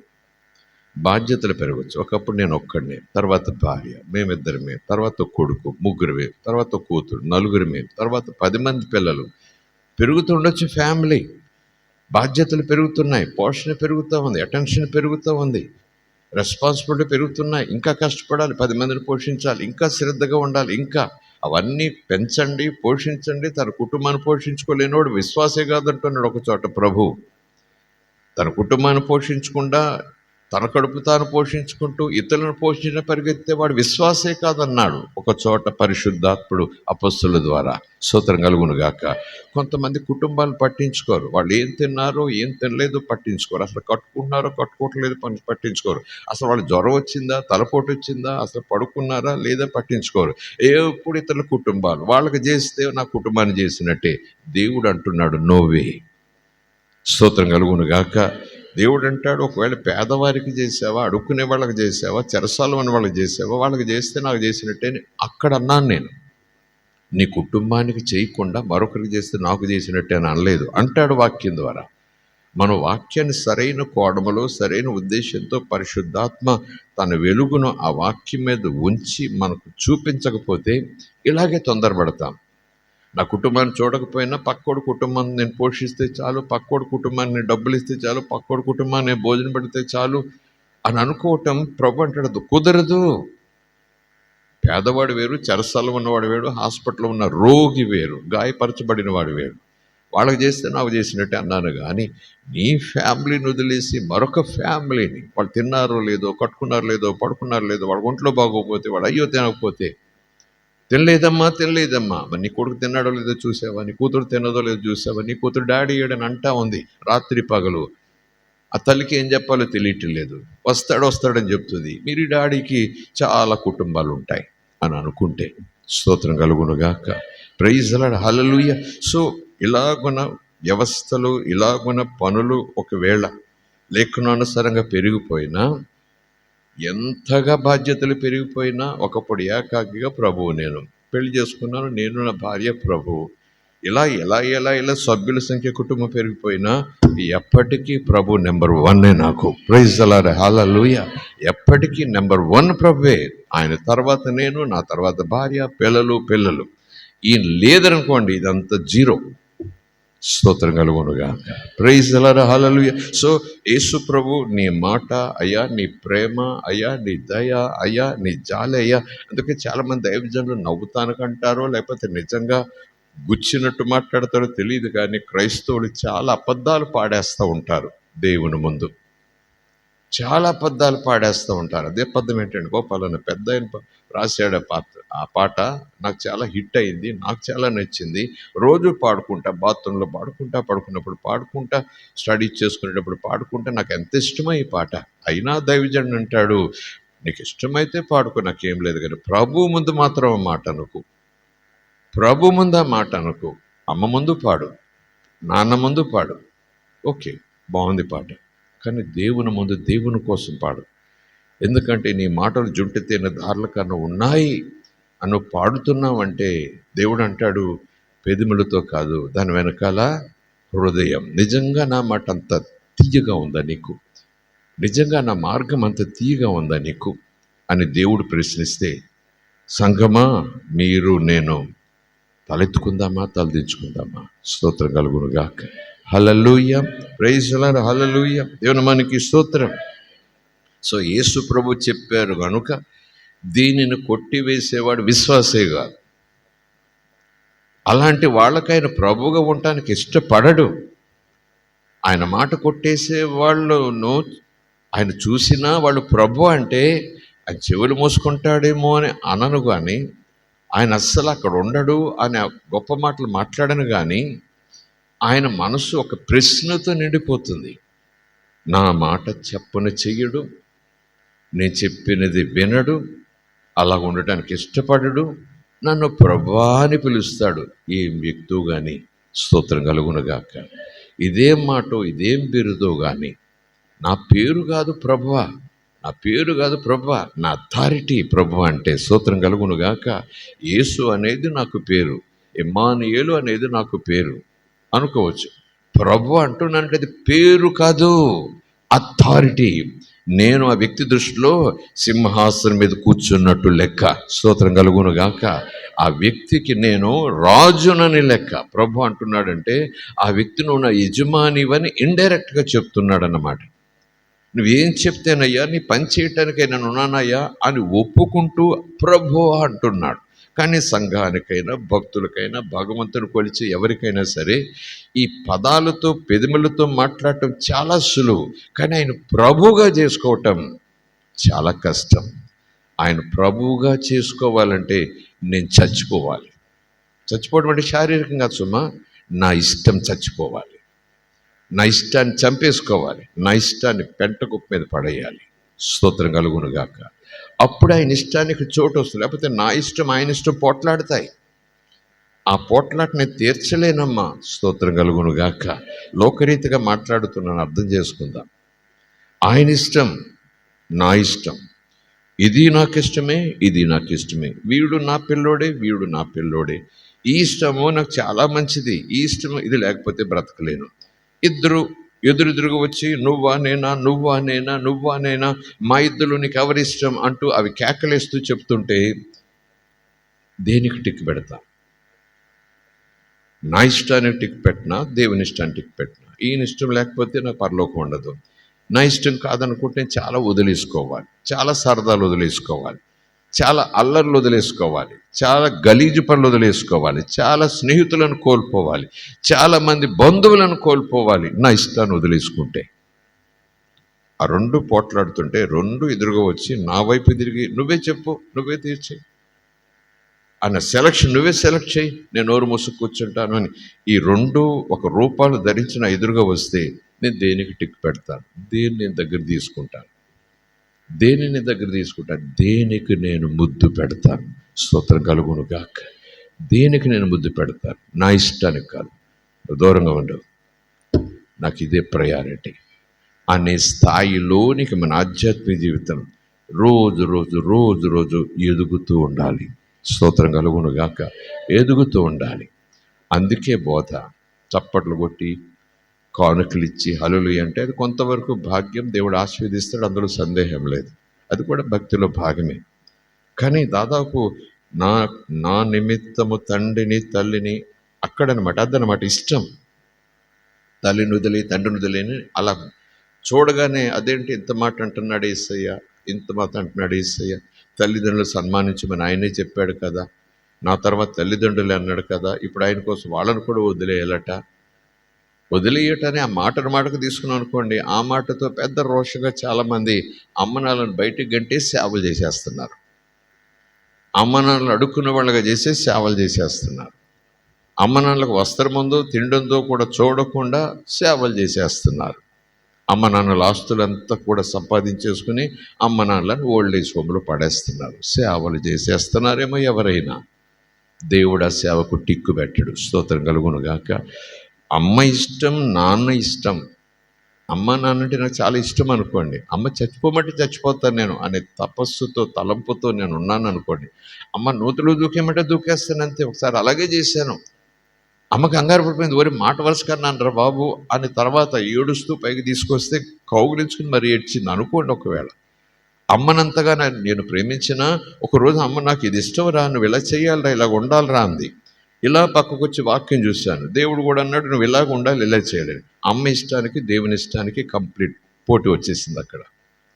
అమ్మ ఇష్టం ఇక్కడ కుదరట్లేదు, ఈయన ఇష్టం అక్కడ పొసగట్లేదు. ఇప్పుడు నేను ఎవరికి టిక్ పెట్టాలి? అమ్మ అంటే ఇష్టం, కానీ అమ్మ ఇష్టం నాకు ఇష్టం లేదు. అమ్మ అంటే ఇష్టం. స్తోత్రం కలుగును గాక. అమ్మ అంటే ఇష్టం, కానీ అమ్మ ఇష్టం ఇక్కడ వాక్యానుసారం కాదు కనుక ఈ దేవుని ఇష్టానికి నేను టిక్ పెడతాను. అమ్మ ఇష్టం ఇంటూ అదన్నమాట. నా నిమిత్తం, నా మహిమ నిమిత్తం మీరు అమ్మ నాన్నలను వదలాలి. బ్రాకెట్లో వాళ్ళ ఇష్టం ఒకవేళ లేకున్నా సార్, కాకపోతే నా ఇష్టం మీరు పట్టుకోవాలి, మీదే పరలోకం. స్తోత్రం కలుగునుగా. Praise the lord. హల్లెలూయా. దేవునికి ఇది ఇష్టమైన, అమ్మకి అది ఇష్టం లేకపోతే అమ్మను తృప్తిపరచడానికి, అమ్మను సంతోషపరచడానికి ఒకవేళ దేవుణ్ణి ఏడిపించే ప్రయత్నం నేను చేస్తానేమో, అమ్మ ఒక పూట సంతోషంగా ఉంటే చాలు అంటూ బైబిల్లో పక్క పెట్టేసో మరొక పాట పాడు అమ్మను సంతోషపెట్టారు. ఇక్కడ యేసయ్య కన్నీళ్లు గారుస్తారు. అదన్నమాట పోటీ, అంతే తప్ప అమ్మ అంటే అక్కర్లేనిదని కాదు, అమ్మ అంటే విలువ లేనిదని కాదు, అమ్మను అసలు పట్టించుకోవాల్సిన పని లేదని కాదు. శిలువ మీద భయంకరమైన హింస పొంది రక్తబొట్టులు అన్నీ కూడా చివరి వరకు కాచి ఆయాసపడిపోతున్నాడు, ప్రాణం పోతా ఉంది, విలువెల్లాడిపోతున్నాడు అని సినిమా డైలాగులు చెప్పను, కానీ అంత తీవ్రమైన శోధనలో, శ్రమలో, వ్యధలో, త్యాగములో, బలియాగములో తండ్రి చిత్తాన్ని చూస్తూ, తండ్రిని చూస్తూ, తండ్రి సిద్ధపరిచిన మహిమను చూస్తూ అంతా ఓర్చుకుంటూ అమ్మా ఏడకు, స్తోత్రం కలుగునుగాక, అమ్మా నా కోసం నువ్వు ఏడకు, ఇదిగో నీ కొడుకు చూసుకుంటాను నేను, స్తోత్రం కలుగునుగాక. ఏం యాదు, అమ్మకి ఇంక కొడుకులు లేరు అక్కడ? యేసు తర్వాత పుట్టినోళ్ళు లేరు అక్కడ? ఒకసారి ఆలోచన చేస్తే ఉన్నారు కదా.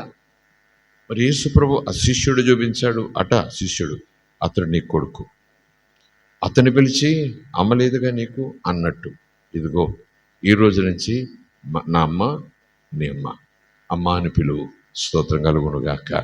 సో అమ్మకిచ్చిన ఆ ప్రయారిటీ, అమ్మకిచ్చిన ఆ లెవెల్, అమ్మ క్షేమం, అమ్మ భవిష్యత్తు, అమ్మ దుఃఖం, కొడుకు లేని ఆ స్థితి ఆమెకు లేకుండా ఉండకూడదని చేసిన చిట్ట చివరి శ్రమలో కూడా ఆయన ఆత్రత కనుక ఇలాంటి మొదటి వచనాలు చూసేసి అన్యులు ఎవరైనా సరే అమ్మను విడిచిపెట్టేమన్నాడు, నాన్న విడిచిపెట్టేమన్నాడు, తండ్రిని విడిచిపెట్టేమన్నాడు, ఇది అన్నాడు, అది అన్నాడు, ఏం ప్రేమ అండి బాబు అంటే మనం ఉక్కిరి ప్రేమ. నువ్వు ఉంది కదా మరి వాక్యంలో, ఏం చెప్పాలి వాళ్ళ సమాధానం?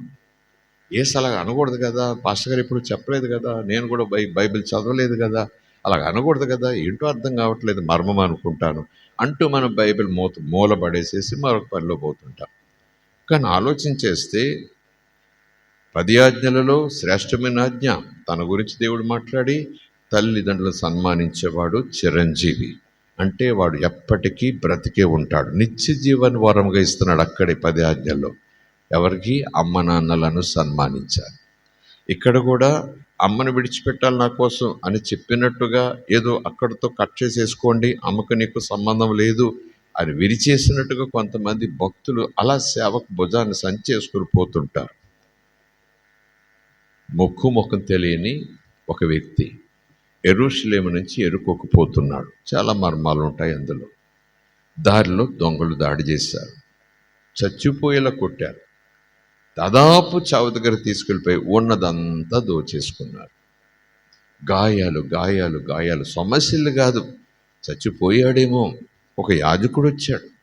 ఇప్పుడు చెప్పాను కదా ఆ వ్యక్తుల మనస్తత్వం. ఒక యాజకుడు వచ్చాడు, అయ్యో దొంగలు కొట్టారనుకుంటాను, దోచుకున్నారనుకుంటాను, ఎంత దెబ్బలో ఎన్ని గాయాలు ఎంత రక్తం పోయిందో ఏంటో కానీ అనుకుంటూ కాస్త విచారణ నివేదిక తయారు చేసుకుని మనసులో రాసుకుని, అయినా నేను యాజకుడిని కదా, పోయాడు. మరొక లేవీయుడు వచ్చాడు, ఆయన కూడా చాలా సానుభూతి చూపించాడు. ఆయన లెవెల్లో ఆయన అనుకున్నాడు, అమ్మో నేను లేవీయుడు కదా, నాకు అక్కడ దేవుని పని ఉంది అన్నట్టుగా ఆయన పోయాడు. మరొక ఆయన వచ్చాడు, గాడిద మీద కూర్చున్నాడు, ఆగాడు, అరెరెరే అని దిగాడు, దగ్గరికి వెళ్ళాడు. పోయే ప్రాణం గబగబా నీరు తెచ్చి మొక్క మీద చల్లి నోట్లో కొంచెం పోసి తేరుకుండేలా చేసి ఆ తర్వాత ఏం చేశాడో తెలుసు. స్తోత్రం కలుగునుగాక. హల్లెలూయా. ప్రభు ఎందుకు అమ్మని చెప్పాడంటే మీరు అలాగున మంచి సమరయులుగా ఉండాలి అన్నాడు. అన్నవాడు తల్లిని కొట్టమంటాడా, తల్లిని తిట్టమంటాడా, తల్లిని తన్నమంటాడా? No way. నేనెంత భక్తి చేసినా తల్లికి దేవుడిచ్చిన స్థానం నేను ఇవ్వకపోతే నేను విశ్వాసమే కాదు. ఆ తల్లికి తండ్రికి వారు అయితే ఉండొచ్చు వ్యసన పనులు, ఏమో ఏమో ఏమో కానీ వాళ్ళు ప్రభువును ప్రేమించరు కనుక నేను వాళ్ళ ద్వేషించటం లేదు. ప్రభువే అన్నాడు, నిన్ను ప్రేమించే వారిని ప్రేమిస్తే అందులో గొప్ప ఉంది, నిన్ను ద్వేషించే వారిని నువ్వు ప్రేమించగలగాలి. స్తోత్రం కలుగునుగాక. కనుక యేసుప్రభు అంటే తల్లికి ఇష్టం లేదు, నేనంటే చాలా ఇష్టం అనుకోండి. యేసుప్రభుని ఇష్టపడలేదు కనుక నేను నిన్ను ఇష్టపడను, ఇలాంటి మాటలన్నీ కూడా రాడికల్గా ఉంటాయి. అమ్మో అలా వచ్చారట సేవలోకి, తల్లిని కూడా కాదన్నాడట, నెట్టేశాడట, నువ్వు యేసుప్రభుని నమ్ముకోలేదు కనుక నువ్వు నాకు వద్దు పో అన్నాడట, అడుక్కుని తింటుందట. అబ్బో ఈయన విశ్వాసం చూసారా అని ఎవడైనా సాక్ష్యం చెప్తే దేవుడు విరిచి పారేస్తారు అలాంటి సాక్ష్యాల్ని. ఎక్కడ నేను తల్లిని పట్టించుకోవద్దని చెప్పాను, ఎక్కడ నేను తల్లికి భోజనం పెట్టొద్దని చెప్పాను, ఎక్కడ నేను తల్లికి ఆరోగ్యం బాగోకపోతే చూడొద్దని చెప్పాను. ఓహో ఆ బోధ చూసిన అలాగెళ్ళావా? చెప్తున్నాను అందుకే. అపవాది లేఖనాలు పట్టుకునే మనలను మలిచేస్తాడు. ఉంది కదా అమ్మను నాన్న విడిచిపెట్టమని వదిలే అంటాడంతే. నువ్వు దేవుని బిడ్డవైతే వదిలే, సేవకుడు అయితే వదిలే అని రాంగ్ రూట్లో తీసుకెళ్తాడు. మీరేం చావరు, తినండి, ఏమవరు, దేవునిలాగా అయిపోతారు అని అదే పని చేశాడు అక్కడ ఏదేని తోటలో. కనుక ప్రియమైన సంఘం, ఈరోజు దేవుడు ఈ కన్యకల దగ్గర నిలబెట్టి ఇది యేసయ్య మాట అని ప్రారంభింపజేసి ఇంత దూరం తీసుకొస్తున్నాడు పరిశుద్ధాత్మ. స్తోత్రం కలుగునుగాక. నా మటుకు నేను చెప్పుకుంటున్నాను, నా తల్లిని ద్వేషిస్తే నేను విశ్వాసిని కాదు, నా తండ్రిని ద్వేషిస్తే నేను విశ్వాసిని కాదు, నా తల్లిని పట్టించుకోకపోతే నేను విశ్వాసిని కాదు. My God my God my God. పాటలు పాడొచ్చు, ప్రార్థన చేయొచ్చు, కేకలు వేయచ్చు, ఏమైనా చేయొచ్చు. తన కుటుంబాన్ని పోషించలేనివాడు చివరికి యేసుప్రభు శిలువ మీద దృశ్యం ఇప్పటికిప్పుడు మనకు జ్ఞాపకం చేశాడు. అమ్మ నాతో నీకేం పని, నీ తండ్రి పని మీద ఉండాలి కదా అని ఆ మాట చూస్తే అవును యేసుప్రభు చెప్పినట్టే అమ్మను వదిలేస్తున్నాడు అన్నట్టు ఉంటుంది అక్కడ మాట చూస్తే. ఎగ్జాక్ట్గా యేసుప్రభు అలాగే పో అన్నట్టు మాట్లాడాడు అని ఇప్పుడు కూడా యవ్వనస్తుల కూటంలోనూ ఇంకో చోట నేను అలా రోషంగా మాట్లాడనుకోండి, అమ్మన్నాడు కొంతమంది యవ్వనస్తులు తయారవుతారు సేవకు సిద్ధమని. అమ్మ ఏదన్నా నాన్న ఏదన్నా సరే అవుట్ గెట్ అవుట్, మీతో మాకు పని లేదు అన్నట్టు సేవ చేస్తారు. ఆ సేవ సరిగ్గా జ్ఞానయుక్తంగా చేయకపోతే అది కంప్లీట్ సాతాన సేవ అయిపోద్ది. దేవుని మాట కాదు మాకు, మా ఇష్టం, దేవుని మాటను మేము అలా అర్థం చేసుకుంటామో అలా పోతాం అంతే. మేము దేవుని మాటను దేవుడు మనల్ని ఎలా అర్థం చేసుకోమంటాడో అలాగే అర్థం చేసుకోవాలి. దేవుని మాటను అపార్థం చేసుకునేలాగా అపవాది ప్రయత్నం చేస్తాడు. దేవుని మాట ఎలా అర్థం చేసుకోవాలో పరిశుద్ధాత్ముడు మనకు సహాయం చేస్తాడు. అది యేసుప్రభు చెప్పాడు, పరిశుద్ధాత్మ మీ మీదకి వచ్చినప్పుడు, మీలోకి వచ్చినప్పుడు నా మాటలు తండ్రి మాటలు మీకు జ్ఞాపకం చేస్తారంటే దాన్ని మీరు ఎలా అర్థం చేసుకోవాలో చెప్తాడు. అపార్థం చేసుకుంటే ఏదేని తోటలో ఆదామవ్వలు చేసినట్టే మీరు సేవ చేస్తారు, మీరు విశ్వాసంతో ముందుకెళ్తారు, మీరుల తోటలో నుంచి తరిమి వేయబడే పరిస్థితి మీకు వస్తుందేమో. కనుక దేవుని మాటలను అపార్థం చేసుకోకూడదు, అర్థం చేసుకోవాలి. చాలా విషయాల్లో అపార్థం చేసుకుంటే ఆ మాటను బట్టి అమ్మనాలను దూరం పెట్టిన వారు ఉన్నారు. వాళ్ళు సాక్ష్యం చెబితే సంఘస్థులు కూడా ఇదండి సేవ, ఇదండి సేవకుడు అంటే అందరూ ఉన్నారు అనుకుంటూ చాలా చాలా దూరం అవుతారు. ఆ సాక్ష్యం నన్ను ఏడిపించవచ్చు కానీ ఆ ఏడుపు వాక్యానుసారంగా ఉండాలి. ఆ సాక్ష్యం నా హృదయాన్ని కరిగించేచ్చేమో కానీ ఆ సాక్ష్యంలో చెప్పిన మాటలు లేఖనములకు అద్దములాగా పనిచేయాలి. స్తోత్రం కలుగును గాక. అది పరిశుద్ధాత్మ సంబంధమైన వాక్యానుసారమైన దేవుని చిత్తానుసారమైన దుఃఖం ఎంతైనా నాకు మంచిది, నాకు మంచి ఫలితాన్ని ఇస్తుంది. లోకరీతిగా అయ్యో పాపం ఆకులో తిన్నాడట, అయ్యో పాపం ఇలాగట, అయ్యో పాపం అన్నాడని మన సానుభూతితో ఏడుస్తూ కూర్చుంటే ప్రభు అంటున్నాడు, నువ్వు లోకానుసారంగా ఏడుస్తున్నావు ఆ సాక్షి విని. లోకానుసారంగా ఆ వ్యక్తి మీద సానుభూతి పెంచేసుకుంటున్నాం. నిజానికి యేసుప్రభు ప్రక్కన శిలువ మీద వేలాడుతుంటే ఈయన ప్రభు నమ్ముకున్నానని నన్ను పెంట కుప్ప దగ్గర నిలబెట్టి ఆకుల్లో పెట్టి అమ్మలా కూడా చూడలేదు, అడుక్కునేవాడుగా చూసి నాకు అన్నం పెట్టింది, నాకు ఏడుపు వచ్చింది అంటుంటే మనం ఏడు చేస్తాం సాక్షి వింటూ. యేసుప్రభు ఆయన అవమానం కన్నానా ఇది? ఆయన హింస కన్నానా ఇది? ఆయన ఘోరమైన వెలువైబట్ట కన్నానా ఇది? కానీ నేను నిజానికి జరిగిందే చెప్తానేమో, ఇంకా కొంచెం కోటింగ్ ఇచ్చి చెప్తానేమో, ఇంకా ఏడుస్తూ చెప్తానేమో, మొత్తం సభంతా ఏడ్చేస్తారేమో, ఇంకా అందరి దృష్టిలో నేను ఒక ముద్దుడి పిల్లోడిని అయిపోతానేమో సాక్ష్యం చెప్పి. ఇంక నన్నే జ్ఞాపకం చేసుకుంటారు పసిపిల్లోళ్ళ చూస్తూ. చెప్తుంటే ఏడుపు వచ్చింది, చెప్తుంటే ఏడుపు వచ్చింది. యేసుప్రభు కన్నా గొప్ప హింస ఇది. అందుకే యేసుప్రభుని పక్కన పెట్టుకుంటే సాక్ష్యాలన్నీ నీరైపోతాయి. ప్రభు కోసం ఇంత కష్టపడుతున్నానని చెప్పేసి అటు ఇటు పరుగులెత్తి ఎవరినో చెప్తుంటే అమ్మో ఈయన వెనకాల మనం వెళ్ళాలని వెళ్ళకూడదు. నువ్వు యేసు ప్రభు కన్నా ఎక్కువేమి శ్రమ పట్టలేదు. నువ్వు గొప్ప చెప్పుకోకు, నువ్వు శ్రమ పడితే ఆయనలాగా పెట్టు, ఆయనలా శ్రమపడు అని తిరస్కారం చేయంగాని ఎంతవరకు సానుభూతి చూపించాలో అంతవరకే, ఎంతవరకు సాక్ష్యాన్ని వినాలో అంతవరకే. కానీ సాక్ష్యం వినే టైంలో యేసుప్రభుకి ఇక్కడ సింహాసనం వేశాను, వెంటనే యేసుప్రభు కాసేపు తప్పుకో, ఈయన కూర్చోబెడతాను సాక్ష్యం చెప్పిన ఆయనంటూ ఈయనకి పెద్దపీట వేయొద్దు. మళ్ళా చెప్తున్నాను, సాక్ష్యములు చెప్పేవారికి పెద్దపీట వేయొద్దు. గొప్ప గొప్ప అనుభవాలు చెప్పేవారికి మీరు యేసయ్య కుర్చీ వాళ్ళకి ఇవ్వద్దు. యేసయ్యని ఎప్పుడు అదే కుర్చీలో కూర్చుని ఆయన నీ హృదయంలో బాసు. ఆయన ప్రైజ్ ది లార్డ్, హల్లెలూయా. నీ మనసుకు బాసు, నీ నిర్ణయాలకు బాసు, నీ ప్రయాణాలకు బాసు, అన్నిటికీ యేసయ్య అధికారి. ప్రైజ్ ది లార్డ్, హల్లెలూయా. అలాగుంటేనే నీకు ఆయన ప్రభు. స్తోత్రం కలుగును గాక. ప్రైజ్ ది లార్డ్, హల్లెలూయా. అందుకే కొద్ది నిమిషాల ముందు ఈ మాట అన్నాను. నేను చెప్పినట్లు చేయడు, నన్ను ప్రభు అని పిలుస్తాడు, ఈ మనిషి ఏంటో నాకు అర్థం కాడు అని లోకరీతిగా ఒకవేళ యేసు అనుకుని ఉంటే అంతే. బైబిల్లో ఉందని నేను అన్నాను, తప్పుడు వచ్చేది. నన్ను ప్రభు అంటాడు, నేను ఎంత మురిసిపోతాను. కానీ కూర్చోమంటే నుంచుంటాడు, నేను నుంచోమంటే కూర్చుంటాడు. ఏంటో ఈ మనిషి అర్థం కావట్లేదు. ఈ ప్రేమ ఏంటో, ఈ పాట ఏంటో, ఈ విశ్వాసం ఏంటో, ఈ సాక్ష్యం ఏంటో ఏం అర్థం కాదు. ప్రభా అంటాడు, అస్సలు నా వంక చూడు. ప్రభా అంటాడు, అస్సలు నన్ను పట్టించుకోడు. అలాంటి వారు సంఘాల్లో ఉన్నారా? అలాంటి వారి సంఘాల్లో విచారకరం ఎక్కువైపోతూ ఉందా? అలా హడావిడి చేసేవారు ఎక్కువైపోతున్నారుగా. నిజానికి నడవడిక ద్వారా, ప్రవర్తన ద్వారా ఆయన మన్ననలను పొందాలని ఆసక్తి కలిగిన వారి సంఖ్య తగ్గిపోతుందేమో. ఈ రోజు నీవు నేను ఒక చక్కటి జ్ఞానంతో నిర్ణయం తీసుకుందాం. స్తోత్రం కలుగునుగాక. ఇంతవరకు ఎలాగున్నామో ఓకే, వెనుకున్న వాటినన్నిటిని మరిచి ముందున్న వాటి కొరకు ఒక క్రొత్త నిర్ణయం తీసుకుని క్రొత్త సమర్పణతో ప్రభు నీడలో ముందుకు సాగిపోదాం. దేవుని మానికి స్తోత్రం. ప్రైజ్ ది లార్డ్, హల్లెలూయా. ఇవి యేసయ్య మాటలు, ఇవి యేసయ్య గురించి మాటలు. లేదు యేసు ప్రభువే స్వయంగా తన యందు విశ్వాసం ఉంచిన వారు, తాను మరలా వస్తానని చెప్పిన మాట యందు విశ్వాసం ఉంచిన వారు శిష్యులండి. 3.5 సంవత్సరాలు ఆయనతో ఉన్నట్టుగా పండితులు చెప్తారు, కాస్త అటు ఇటు క్యాలిక్యులేట్ చేసి. నేను మరలా వస్తాననే మాట అలా ఉంచండి, ప్రవచనం. అంతకుముందు ఒక ప్రవచనం చెప్పారు, నేను మృతుల్లో నుంచి 3వ రోజున లేస్తాను, మీకు అందరికీ కనిపిస్తాను, గలీలీలో మిమ్మల్ని కలుసుకుంటాను అన్నాడు. ప్రవచన రూపంలో కొద్ది నెలల ముందే లేదా 1 సంవత్సరం ముందే అనుకుందాం కాసేపు. అదే నమ్మలేదు శిష్యులు. మళ్ళీ ఆయన తిరిగి వస్తే ఇది మొదట్లోనే నమ్మకపోతే ఇంకా ఆయన రావటం ఏంటి, చచ్చిపోయి సమాధిలో పోయాడు, వీళ్ళు లేవటం ఏంటి అన్నట్టుగా మేము నమ్మం మరి వచ్చారు మరొక వచ్చారు, మేము చూసాం, కళ్ళారా చూసాం, ప్రభు మాట్లాడి మన ప్రభువే అంటే ఉంటే మీరు ఎవరిని చూశారు? ఆయన ఆత్మను చూశారేమో, ఆయన గోష్ఠుని చూశారేమో, ప్రభు లేవటం ఏంటి మీరు మరిని అన్నారట శిష్యులు. స్తోత్రం కలుగును గాక.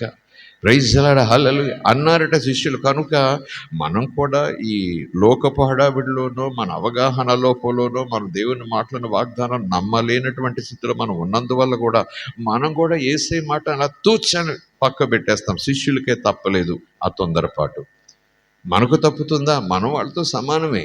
స్తోత్రం కలుగును గాక. ప్రైజ్ లార్డ్, హల్లెలూయా. నమ్మను పొండి అన్నారు. ఆయన దయ్యాన్ని గడి చూసారేమో, ఆయన గోస్ట్, ఆయన ఆత్మను చూస్తుంటారు, మీరు ఆయన లేవటం ఏంటి పొండి అని శిష్యులు అంటున్నారట. వెంటనే మరి అన్నారు, చెప్పవలసినటువంటి మరి అంటున్నారు, ప్రభు చెప్పమన్నారు. నేను ముందుగా ఎలాగైతే ప్రవచనం చెప్పానో, ఎలాగైతే నేను మరలా లేస్తానని పూర్వంలో ప్రవక్తలు ప్రవచించారో, అలాగే నేను సమాధిని గెలిచి తిరిగి లేచానని నమ్మండి, లేఖనాలను నమ్మండి. ప్రైజ్ లార్డ్, హల్లెలూయా. ఇక యేసు ప్రభు తిరిగి వస్తారంటే ఇదే నమ్మను నేను, ఇక అదే నమ్ముతాను. దీనికి నేను జీవితాన్ని సరి చేసుకోను, కానీ దానికి జీవితాన్ని ఎలా సిద్ధపరచుకుంటాను నేను? అందుకే ప్రభు ఆ మాటలన్నీ అలా వచ్చి ఇప్పుడు సిద్ధపాటు గురించి మాట్లాడతాడు. జ్ఞానం కలిగిన విశ్వాసి సిద్ధపడే మనసుతో ఉంటాడు, సిద్ధపడే ప్రవర్తనతో ఉంటాడు, సిద్ధపడే నడవడికతో ఉంటాడు. ఆ నడవడిక, ప్రవర్తన, భక్తి, ఆధ్యాత్మిక సాక్ష్యం, జీవితాన్ని కొనసాగించే తీరు చూస్తే అతడు ఈ లోక సంబంధి కాదని ఇరుగు పొరుగు చెప్పేసుకుంటారు. ఎవరి కోసం ఎదురు చూస్తున్నాడు ఇతడు, ఎవరి కోసం ఇతడు జీవిస్తున్నాడు, ఎవరి కోసం ఇతడు అంతా రెడీ అవుతున్నాడు అని నువ్వు నేను చెప్పుకోకుండానే ఇరుగు పొరుగు వారు ఊరికే కథలుగా చెప్పుకుంటారట. చివరికి ఎవరైనా ఒక ఆమె కానీ ఒక ఆయన కానీ దగ్గరకు వచ్చి ఒక మాట అడుగుతాను, బాబు ఏమనుకోకే అని వస్తారు. ఏంటి అడగండి అంటాను. నువ్వు ఎవరి కోసం ఎదురు చూస్తున్నట్టుగా ఉంది, నువ్వు మాలో ఉండలేదు, మనసు అంతా నీకు ఎక్కడో ఉంది, మాలో ఉంటున్నావు కానీ, మాతో ఉంటున్నావు కానీ, మాట్లాడుతున్నావు కానీ, నీ తీరు చూస్తుంటే నువ్వు ఎవరి కోసం అన్నట్టుంది, ఎక్కడికి వెళ్తాను అన్నట్టుంది. ఏంటి బాబు సంగతి ఏంటి? అనగలగాలి. స్తోత్రం కలుగును గాక. వాళ్ళకలాగా నేను పరుగులు పెడితే, వాళ్ళకలాగా నేను పోట్లాడితే, వాళ్ళకలాగా ఇదే శాశ్వతం అనుకుంటే వాళ్ళకన్నా ముందు పరిగెడితే ఇంక వాళ్ళు ఏమడుగుతారు? ఎవరి కోసం ఎదురు చూస్తున్నావు, ఎవరి కోసం ఇలా రెడీ అవుతున్నావు, ఎవరి కోసం ఇంత భక్తి, ఎవరి కోసం ఇంత నడవడిక, ఎంత ప్రవర్తన, ఏం పొందుకోవాలని, ఎక్కడికి వెళ్దామని? నీ మాట తీరు చూస్తే ఈ దేశం వాడు కాదు, ఏదో పరాయి దేశం వాళ్ళగా ఉన్నావేంటి నువ్వు? మా పేటలోనూ పుట్టావు, మా వీధిలోనూ పుట్టావు, చిన్నప్పటి నుంచి చూస్తున్నావు, సడన్గా ఏంటి నీ తీరు మారింది, ఏదో అమెరికా పోయి వాళ్ళ మాట్లాడుతున్నావు నువ్వు అని ఎవరైనా భుజం చరిచి మరీ అడిగారు అనుకోండి, అవును నేను ఇక్కడే పుట్టాను కానీ నేను ఇక్కడి వాడిని కాదు, నేను మీలాగే పుట్టాను కానీ నేను ఆత్మ సంబంధంగా పుట్టాను. Praise lord, hallelujah, praise lord, హల్లెలూయా. నేను మీ మధ్యనే ఉన్నాను కానీ నా చుట్టూ ప్రభు ఉన్నారు, నేను ప్రభు కోసం రెడీ అవుతున్నాను. స్తోత్రం కలుగును గాక. ప్రైజ్ లార్డ్, హల్లెలూయా. విపరీతంగా మాట్లాడుతున్నానని అభ్యంతర పడకండి. విపరీతంగా ఇలా మాట్లాడిస్తున్నానేంటే నేను కూడా అభ్యంతర పడకూడదు. పరిశుద్ధాత్ముడు మనల్ని రెడీ చేస్తున్నాడు. ఇజ్రాయేల్ దేశం చుట్టూ కమ్ముకుంటున్న యుద్ధ మేఘాలు. ఇజ్రాయేల్ దేశం అనే దేశం ఉండటానికి వీల్లేదు, ఇజ్రాయేల్ అనే పేరు అసలు చరిత్రలో కూడా ఉండటానికి వీల్లేదు అని 150, 90 దేశాలు, 54 దేశాలు, 150 దేశాలు, ప్రపంచం అంతా కూడా పోగైపోతూ ఉంది. ఏదో కోణంలో, ఏదో కారణంలో వాళ్ళ ఉద్దేశం, వాళ్ళ వెనకాల అపవాది యొక్క తంత్రం అంతా కూడా పోగేసేస్తాడు. ఇజ్రాయేలు పేరు ఉండడానికి వీల్లేదు, ఇజ్రాయేలు దేశం ఉండడానికి వీల్లేదు, ఇజ్రాయేలు యెరూషలేము ఉండడానికి వీల్లేదు, అసలు దేవుడేంటి, మహాదేవుడేంటి, తీసి పాడేద్దాం అని దేశాలన్నీ పోగైపోతున్నాయి. ప్రభు అన్నాడు, రెడీ, నేను వచ్చేస్తున్నాను. Praise lord, hallelujah, praise lord, హల్లెలూయా. నా ప్రజలను కాపాడుకోవటానికి, నా సంఘాన్ని ఆకర్షించడానికి నేను వచ్చేస్తున్నాను. మబ్బుల వంక చూడకండి, తూర్పు కలుకొని చూడకండి, ఇజ్రాయేలు వైపు చూడండి. మొత్తం ప్రపంచం అంతా వ్యతిరేకం అయిపోతూ ఉంది, ఒక్క తాటి మీద నిలబెట్టుకు వచ్చేస్తూ ఉంది. కనపడకుండా చేసేద్దాం, నామరూపాలకుండా చేసేద్దామని స్నేహితులుగా ఉండేవారు కూడా వాళ్ళ మీద దారుణమైనటువంటి నిర్ణయాలు తీసుకుంటున్నారు. కనుక ఇది రాజకీయమో, అది అంతర్జాతీయ న్యాయ సూత్రం అంటారు, కానీ బైబిల్ చెప్తుంది ఎప్పుడైతే ఇజ్రాయేల్ మీద ప్రపంచం అంతా కూడా ఒక్క తాటి మీదకి వచ్చి నాశనం చేయడానికి ప్రయత్నం చేస్తారో అంతే, ప్రభు ఏ క్షణంలోనైనా బోరధ్వనితో మధ్యాకాశంలోకి వచ్చేస్తాడు. ప్రైజ్ లార్డ్, హల్లెలూయా. కనుక మీరు ఆ వాతావరణం చూడండి. బొమ్మలు పెట్టి తెరిచిన తర్వాత ఇజ్రాయేల్ న్యూస్ చూడకపోతే ఎలాగా? నిజానికి ఎంత టైం అయిందంటే ఇలా వాచి చూసుకుంటాం, 11:30 అయింది.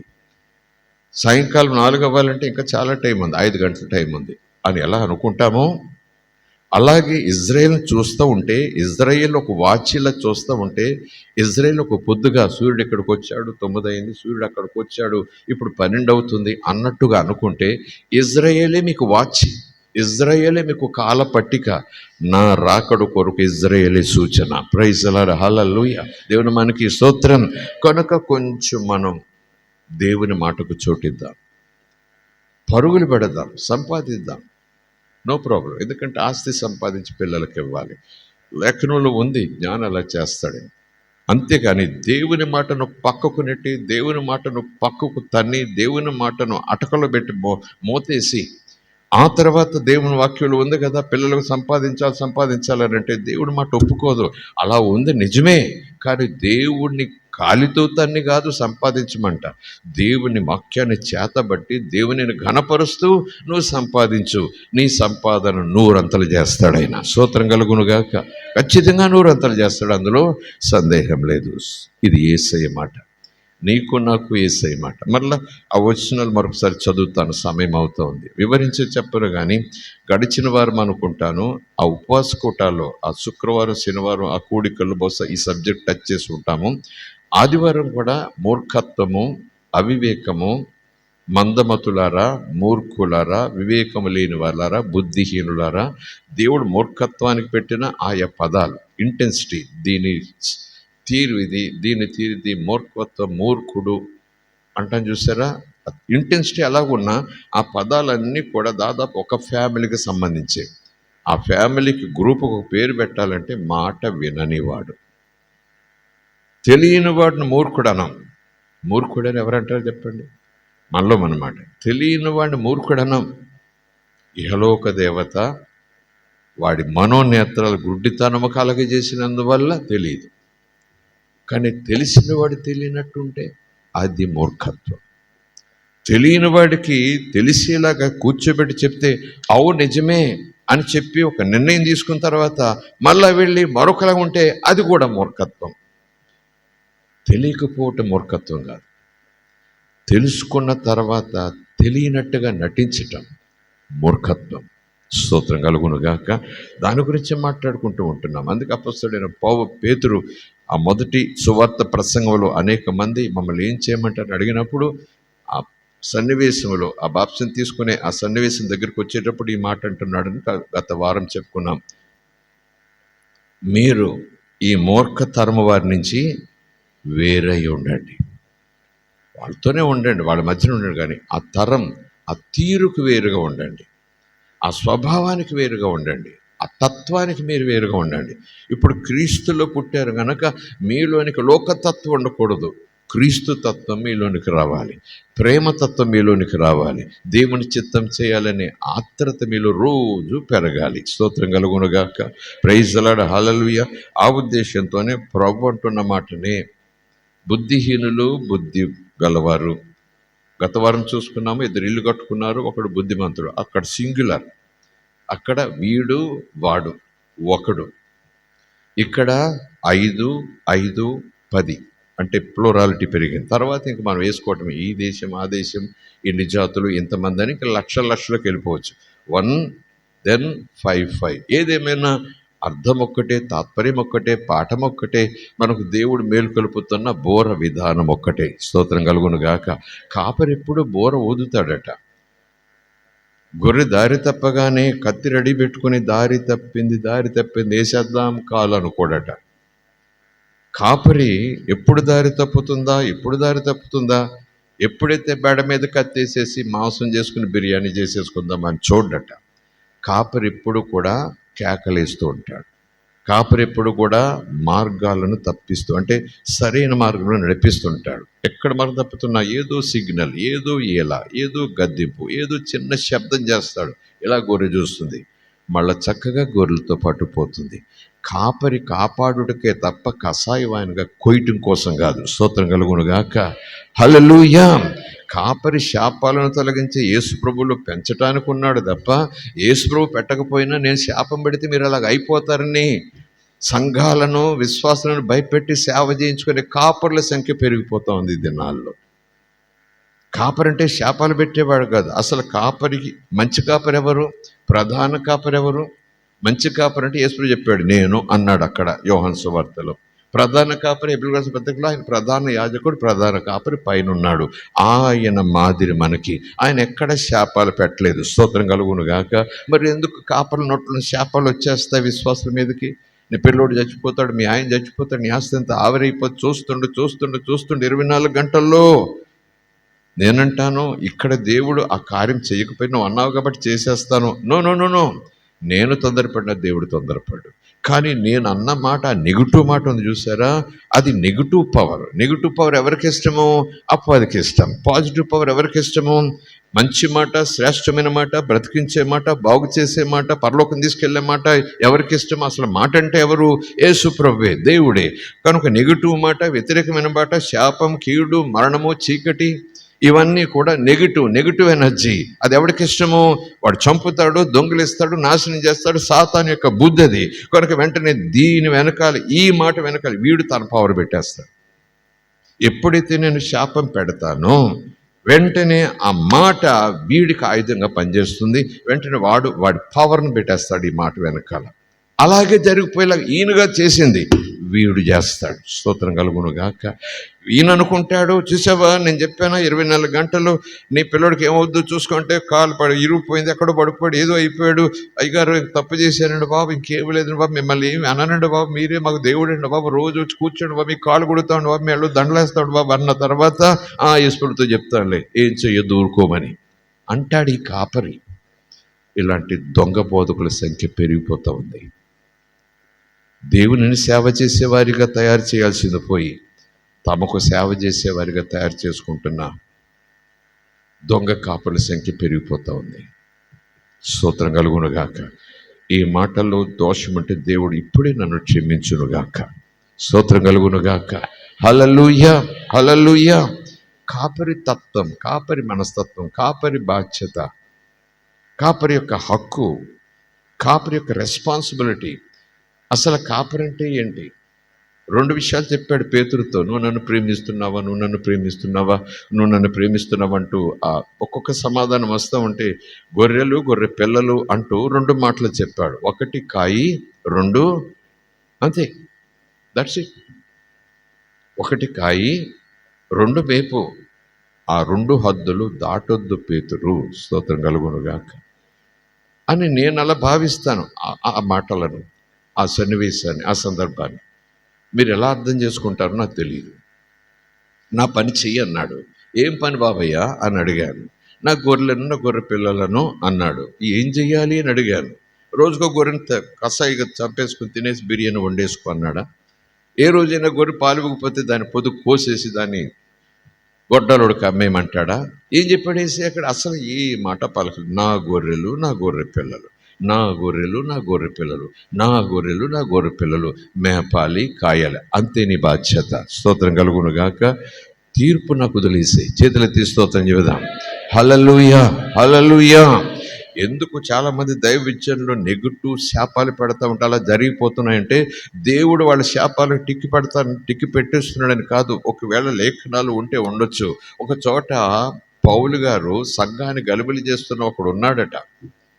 ఒక భయంకరమైన వ్యక్తి సంఘములో ఉంటూ ఇలా ప్రసంగం చేసి ఇలా సంఘాన్ని కట్టగానే వీడొచ్చి గలిబిలి చేసేస్తున్నాడు. దయ్యపు బోధ చేస్తూ, సున్నతి అంటూ, ఇంకేదో అంటూ ప్రజలను కన్ఫ్యూజ్ చేసేస్తూ అసలు విశ్వాసుల యొక్క స్థిరమైన పునాదిని కదిలించేస్తూ ఉంటే ఓర్చుకున్నాడు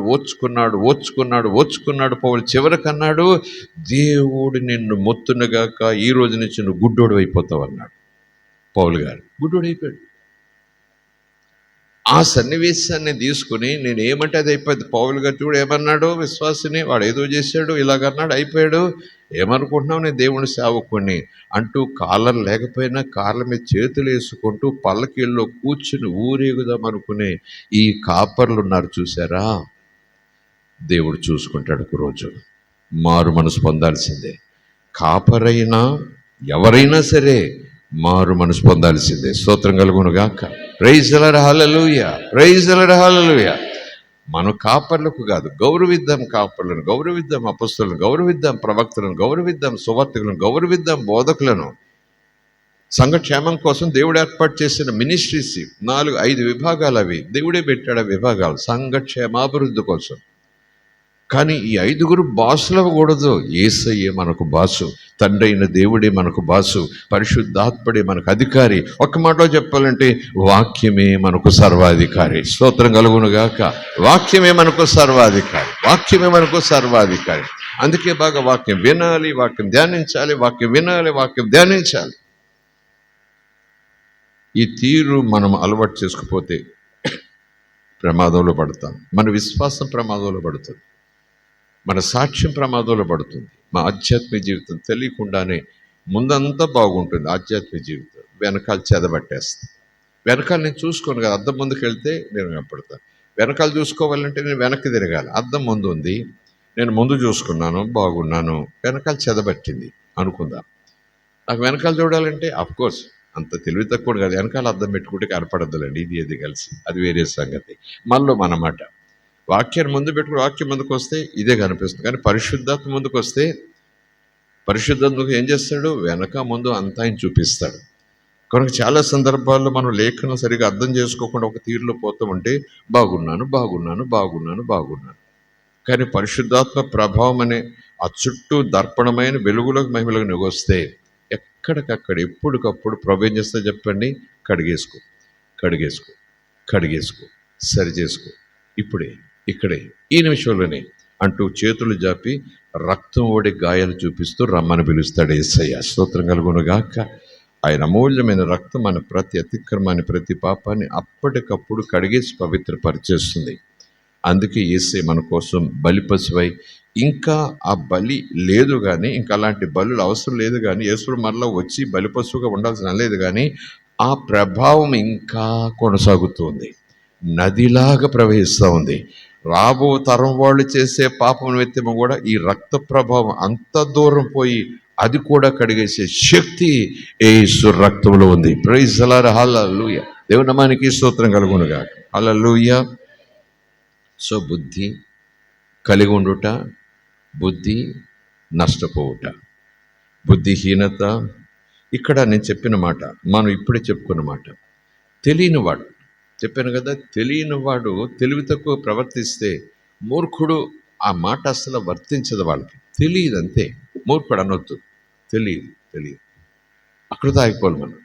కానీ తెలియ చెప్పిన తర్వాత మరలా తెలియ చెప్పిన తర్వాత మరలా తెలియచెప్పి ఆ ట్రైనింగ్లోకి తీసుకొచ్చిన తర్వాత 1, 2, 3, 4, 10, 12 అని అడుగులు వేయించిన తర్వాత ఆ 15వ అంకె దగ్గర నుంచి లేదు 15, 14, 13, 1, 100, 1000 అంటాను. ఏంటంట? నా ఇష్టం. అది లైన్ కాదు. 15 తర్వాత 16, 16 తర్వాత 17 అన్నామనుకోండి, లెక్కల టీచర్ గారు నా ఇష్టం. 100, 100 తర్వాత 1 వేస్తా. ఫెయిల్ చేస్తావా? చేసుకో. 100 తర్వాత 93 వేస్తాను. ఫెయిల్ చేస్తావా? చేసుకో.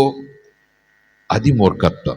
100 అంకెలు ఎలా రాయాలో తెలిసినవాడు, 100 ఎక్కడ రావాలో తెలిసినవాడు, 50 ఎక్కడుంటుందో తెలిసినవాడు, తర్వాత వరుసలో రాయండి అని పరీక్ష పెడితే ఇష్టానుసారంగా 100 రాశాడు, కానీ ఇష్టానుసారంగా రాశాడు వరుసలో రాయకుండా. నాకు తెలుసో లేదో చూసుకోకసారి, వరుస గిరిస అంటే కుదరదు అనేవాడు మూర్ఖుడు. అదనమాట మూర్ఖత్వం అంటే. తెలిసి యేసయ్య ప్రేమ తత్వాన్ని తెలిసి ఆ ప్రేమను అపార్థం చేసుకుంటూ, ఆ ప్రేమకు విలువివ్వకుండా నేను యేసును ప్రేమిస్తున్నాను అని చెప్పటం ఈ లేఖనం ప్రకారం మూర్ఖత్వం, ఈ లేఖనం ప్రకారం బుద్ధిహీనత అని ప్రభు అక్కడ అనలేదు, కానీ ఒక చోట అన్నాడు. ఒకడు ఇల్లు కట్టుకున్నారు, బండ మీద పునాది, ఇసుక మీద పునాది. ఎవరికి గుర్తు ఈ బుద్ధిహీనత? అంటే దేనికి అంటే, నేను చెప్పిన మాట చొప్పున చేయువాడు బుద్ధిమంతుడు.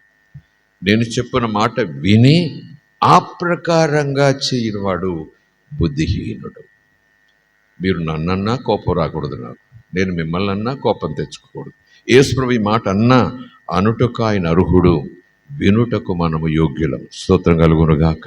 Praise the lord. Hallelujah. So ఈరోజు పరిశుద్ధాత్మ చిరునవ్వుతో అడుగుతాడు నీ ముందు నిలబడి, ఇప్పుడు నువ్వు బుద్ధిమంతుడుగా ఉండాలనుకుంటున్నావా, బుద్ధిహీనంగా ఉండాలనుకుంటున్నావా? ఈరోజు చెప్పు నాకు ఈ మాట. నిన్నటి దాకా వదిలేసే, రాత్రి దాకా వదిలేసే. Okay, leave it. కానీ ఈరోజు నీ ముందు నిలబడి అడుగుతున్నాను, పరిశుద్ధాత్ముడే ఒక స్నేహితుడిగా నిలబడి అడిగితే, ఈ రోజు నుంచి నువ్వు బుద్ధిమంతుడిగా ఉండాలనుకుంటున్నావా, బుద్ధిహీనుడిగా ఉండాలనుకుంటున్నావా? What is your desire? ఏంటి నీ నిర్ణయం? What is your decision? At least decision చెప్పు. ఆయన ఇంకా పేదలకు ఆస్తి సగం ఇవ్వలేదు. ఎవరి దగ్గర నుంచి అన్యాయంగా తీసుకొచ్చాడో వాళ్ళకి ఇంకా 4 అంతలు ఇవ్వలేదు, ఇంకా ఇస్తాను అన్నాడు, డిసిషన్ చెప్పాడు. యేసు మురిసిపోయాడు. దేవుడి ఇంటికి రక్షణ వచ్చింది. స్తోత్రం కలుగును గాక. అభ్యంతరం అయిపోతే దేవుడిచ్చి 2 చేతులు పైకెత్తి స్తోత్రం చెబుదాం. హల్లెలూయా, హల్లెలూయా. అక్కడ ఆ ఇంటికి ఇంకా రక్షణ రాలేదు. ఇంకా జక్కయ్యకి ఇంకా రక్షణ రాలేదు. రక్షణ అనుభవం లేదు, రక్షణ అంటే తెలియదు. ఏసెవరో చూడాలి. ఓకే, ఒక లైన్లో చూసుకుంటే ఇప్పుడు మనం రక్షించబడ్డాం. రక్షణ విలువేంటో తెలిసింది. మన ఇంటికి రక్షణ వచ్చింది, మన ఒంటికి రక్షణ వచ్చింది.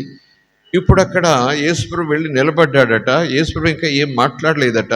ఆయన చెప్పేస్తున్నాడట, నా ఆస్తిలో సగభాగం ఇచ్చేస్తానయ్యా, నా జీవితం అంతా సరి చేసేసుకుంటానయ్యా, నా లెక్కలన్నీ కూడా సరి చేసేసుకుంటానయ్యా, చేతులు కడిగేసుకుంటానయ్యా, నా పాపాలన్నీ కడిగేసుకుంటానయ్యా, ఈ రోజు నుంచి ఇంకా స్టార్ట్ చేయలేదు, ఈ రోజు నుంచి నేను ఇలాగుంటానయ్యా అన్నాడట. యేసు అంటున్నాడు, ఈ రోజు నీ ఇంటికి రక్షణ వచ్చిందన్నాడు. ఇప్పుడు మనం జక్క ప్లేస్లో ఉంటే ఎరుగుని వారము కాదు, తెలియని వారం కాదు, కానీ చేతులు కడుక్కోవాలి, కాళ్ళు కడుక్కోవాలి. జక్కయ్యలాగే ప్రభు అంటాడు, జక్కయ్య చేసినట్టు చెయ్యండి మీరు కూడా. అక్కడ జక్క ఇంటికి రక్షణ లేదు కాబట్టి రక్షణ పలికి వెలికాను. ఇప్పుడు మీకేం చెప్తాను? రక్షణ పొందిన నీ రక్షణ నిలిచే ఉంటుంది. రక్షింపబడిన వ్యక్తిగా బలంగా ముందుకెళ్ళు అంటాడు యేసయ్య. స్తోత్రం కలుగును గాక. రక్షణ లేదండి, ఈ రోజు నీకు రక్షణ వచ్చిందని అనడాయన. ఎందుకంటే we are already saved. We are already washed by the precious blood of Jesus. Yesu Kristu యొక్క అమూల్యమైన రక్తం చేత మనం కడగబడ్డాం. We are already saved people. We know God, God knew us. దేవుడు మనం చూసుకున్నాడు, మనం దేవుడు చూసుకున్నాం. ఆయనకి మనకు మధ్యన మన సొంత బలంతో తెచ్చుకునే సంబంధం కాదు. యేసు దేవుని గొర్రెపిల్లగా మనకు మార్గమై, మనకు ద్వారమై, నా ద్వారా తప్ప తండ్రి దగ్గరికి మీరు వెళ్ళలేరు అన్నాడు కనుక ఆయన ద్వారానే తండ్రికి కొడుకులం అయిపోయాం. అలాగే రక్షణ సొంతం చేసుకున్నాం. ఈ రోజు నుంచి నా నిర్ణయం ఏం చెప్తుందంటే, ఈ రోజు నుంచి నేను రక్షింపబడిన వానిగా మసులుకుంటూ రక్షణలో ముందుకు సాగిపోతానయ్యా. అలాగే నిర్ణయం చెప్పాలి. స్తోత్రం కలుగును గాక. హల్లెలూయా. దేవుని మానికి స్తోత్రం. ఒకవేళ జక్కయ్య మాదిరిగా రక్షణ లేని కుటుంబ రక్షణ చెప్పాడంటే, రక్షణ లేని మరొకడు కూడా, చెరసాలాధిపతి కూడా ఇలాగంటాడు, అయ్యలారు ఇప్పుడు నేను ఏం చేయమంటారు?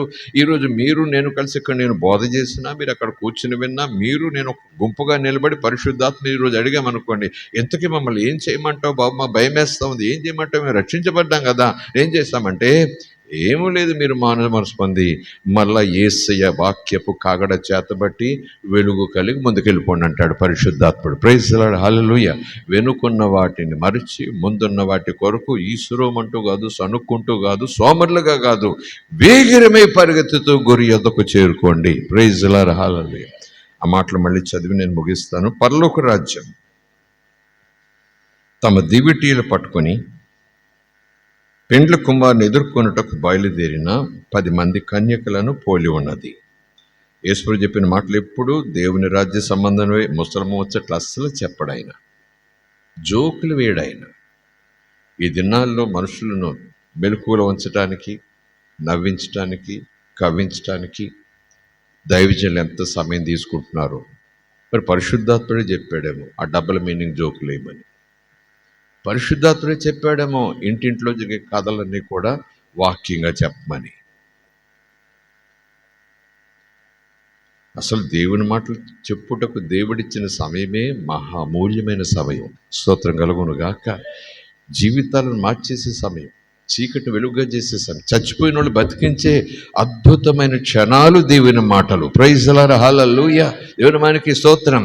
ఆ 3 గంటలు, 3/4 గంట, 3 గంటలు ముచ్చట్లు చెప్పిపోతే అదే సభని వాళ్ళు అనుకుంటారు, అదే సభ అనుకుంటూ విశ్వాసులు చప్పట్లు కొడతారు. ఒక గుడ్డోడు వీళ్ళందరినీ గుడ్డోళ్ళు చేసేసి తీసుకుపోతాడు, హద్దు దాటి పెళ్లి చేస్తాడు. యేసయ్య రక్తం ఆటపాట, యేసయ్య శిలువ మరణం ఆటపాట, యేసయ్య బలియాగం ఆటమాట. ఏమండి, సువార్త ప్రకటన, ఒక పాపి రక్షణ పొందాలి. పాపంలోంచి రక్షణ పొందిన వ్యక్తి మళ్ళీ పాపంలో పడిపోతుంటే వాడు ఆగిపోవాలి. పాపంలో పడి మళ్ళీ అయ్యో గొల్లుమని ఏడ్చేటటువంటి రక్షణ పొంది మురికిలో పడిన వ్యక్తి మళ్ళీ మారు మనసు పొంది యేసుని గట్టిగా కౌగిలించేసుకోవాలి. అలాగ సభలో వచనాలు ఉండాలి. ప్రైజ్ ది లార్డ్, హల్లెలూయా. ఎక్కడికక్కడ దేవుని కార్యం జరగాలి, మనుషుల ఇష్టాలు కాదు. ఈ దినాల్లో మనుషుల ఇష్టాలు దాదాపు 3 గంటలు జరుగుతున్నాయి. యేసు నామములో చివరి ప్రార్థన జరిగిపోద్ది. యేసుకేమో చివరట. ఆ చివర యేసయ్యకు 1 నిమిషం ఇస్తారు. మొదట్లో ఇస్తారు, పెద్ద అయిన కాబట్టి రా యేసయ్య పాట పాడి కూర్చోమంటారు. తర్వాత వీళ్ళు ఇష్టానుసారంగా మాట్లాడుకుంటారు. ఆ చివరిలో మాత్రం ప్రార్థన చేసుకుందాం, యేసయ్య ఆశీర్వదించు అంతే. యేసయ్యకు 2 నిమిషాలు. తర్వాత అంతా నేను నాది నాకు. ఇది బోధ, ఇది క్రైస్తవ్యం, ఇది సభ. దురద చెవులు కలిగిన విశ్వాసులకు కూడా ఆ సభలే బాగుంటాయి. ఏమో 4 గోడల మధ్య చెప్పుకున్నా, మనము గోడల మధ్య లేం. యేసయ్య హద్దుల్లో మనం ఉండాలి. యేసయ్య ప్రేమ హద్దుల్లో మనం ఉండాలి. యేసయ్య వాక్యపు హద్దుల్లో మనం ఉండాలి. స్తోత్రం కలుగును గాక. ఎదుర్కొనుటకు బయలుదేరిన 10 మంది కన్యకలను పోలి ఉన్నది సంఘము. ఎదుర్కోవాలి. నేను ఇలాగ కూర్చుంటా, నా దగ్గరికి వస్తాడు సంకనెత్తుకుంటాడని ఒకప్పుడు పాటలు పాడానేమో. నేను ఎదురుగా వెళ్ళాలట. ఆయన వస్తాడట, నేను ఎదురుగా వెళ్ళాలట. విశ్వాసం ఉండి నేను ఏదో చెయ్యాలట ఆయన రాకడ కొరకు. నేనేం చేయనంత ఆయన చేసుకుంటాడు. రక్షణ కోసం అంతా ఆయన చేసుకున్నాడు.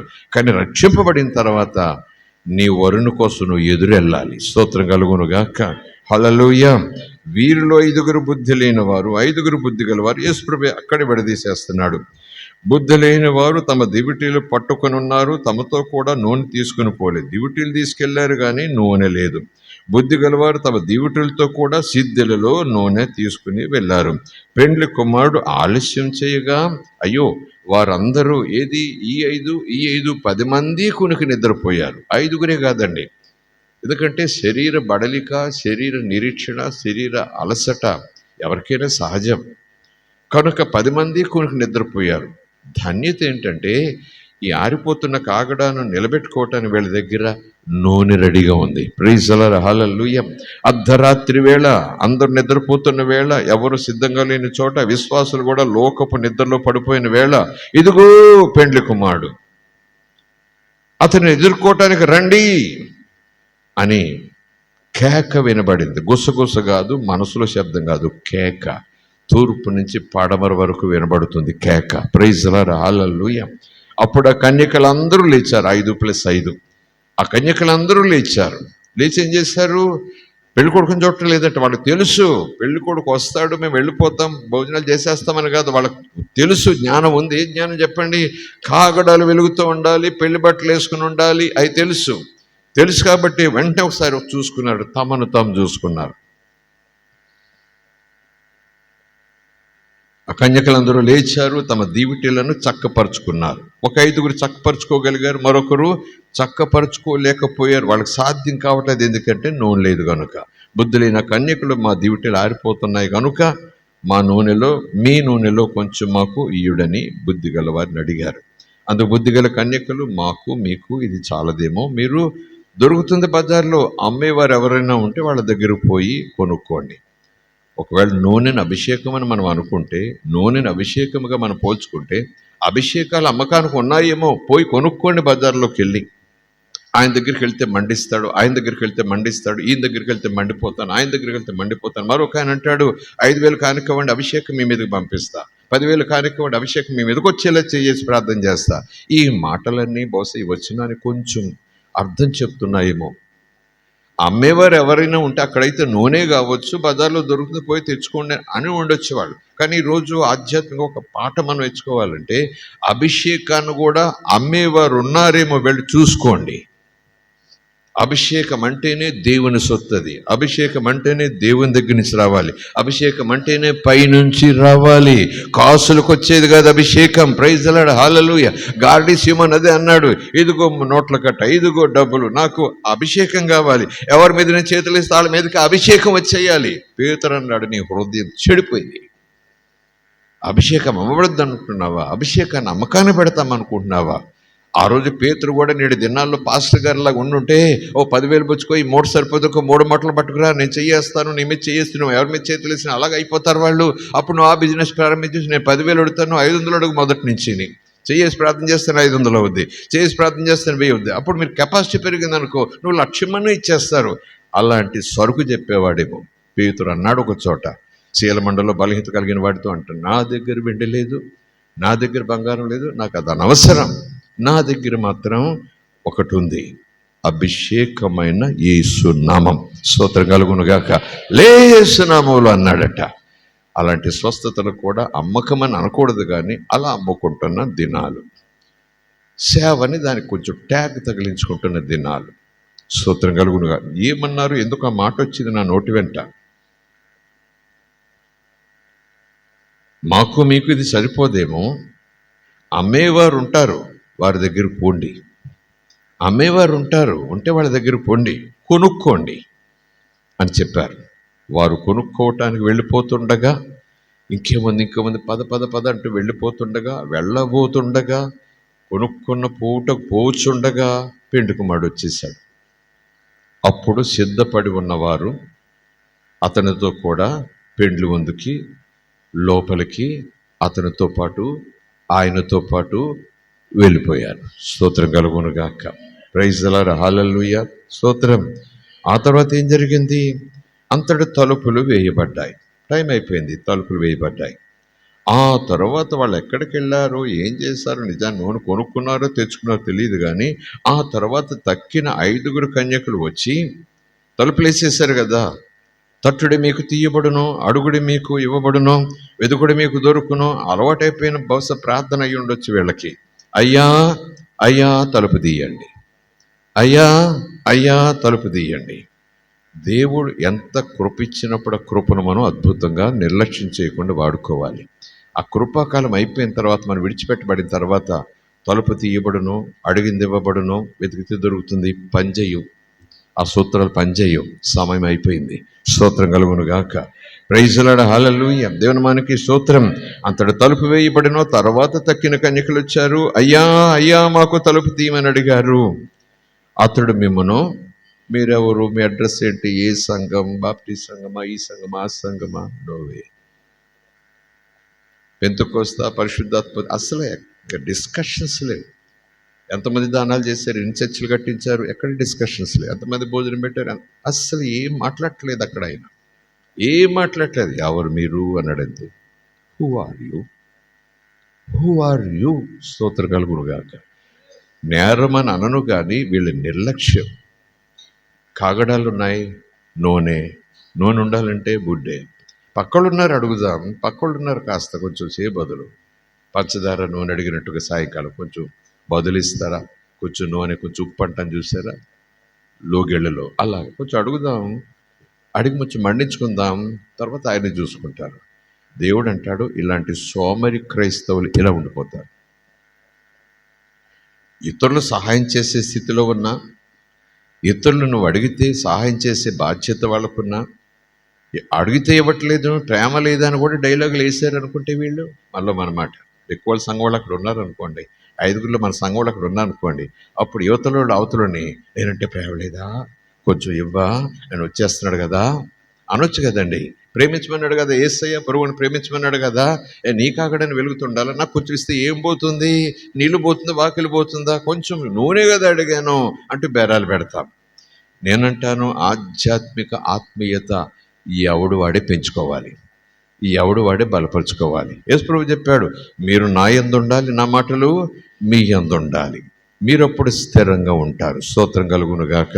ప్రార్థించేవారు 100 మంది ఉండొచ్చు, మనం కూడా ఇతరుల కోసం ప్రార్థన చేస్తూ ఉండొచ్చు, కానీ ఈ సిద్ధపడటం మాత్రం నీకు నువ్వు సిద్ధపడాలి, నాకు నేను సిద్ధపడాలి.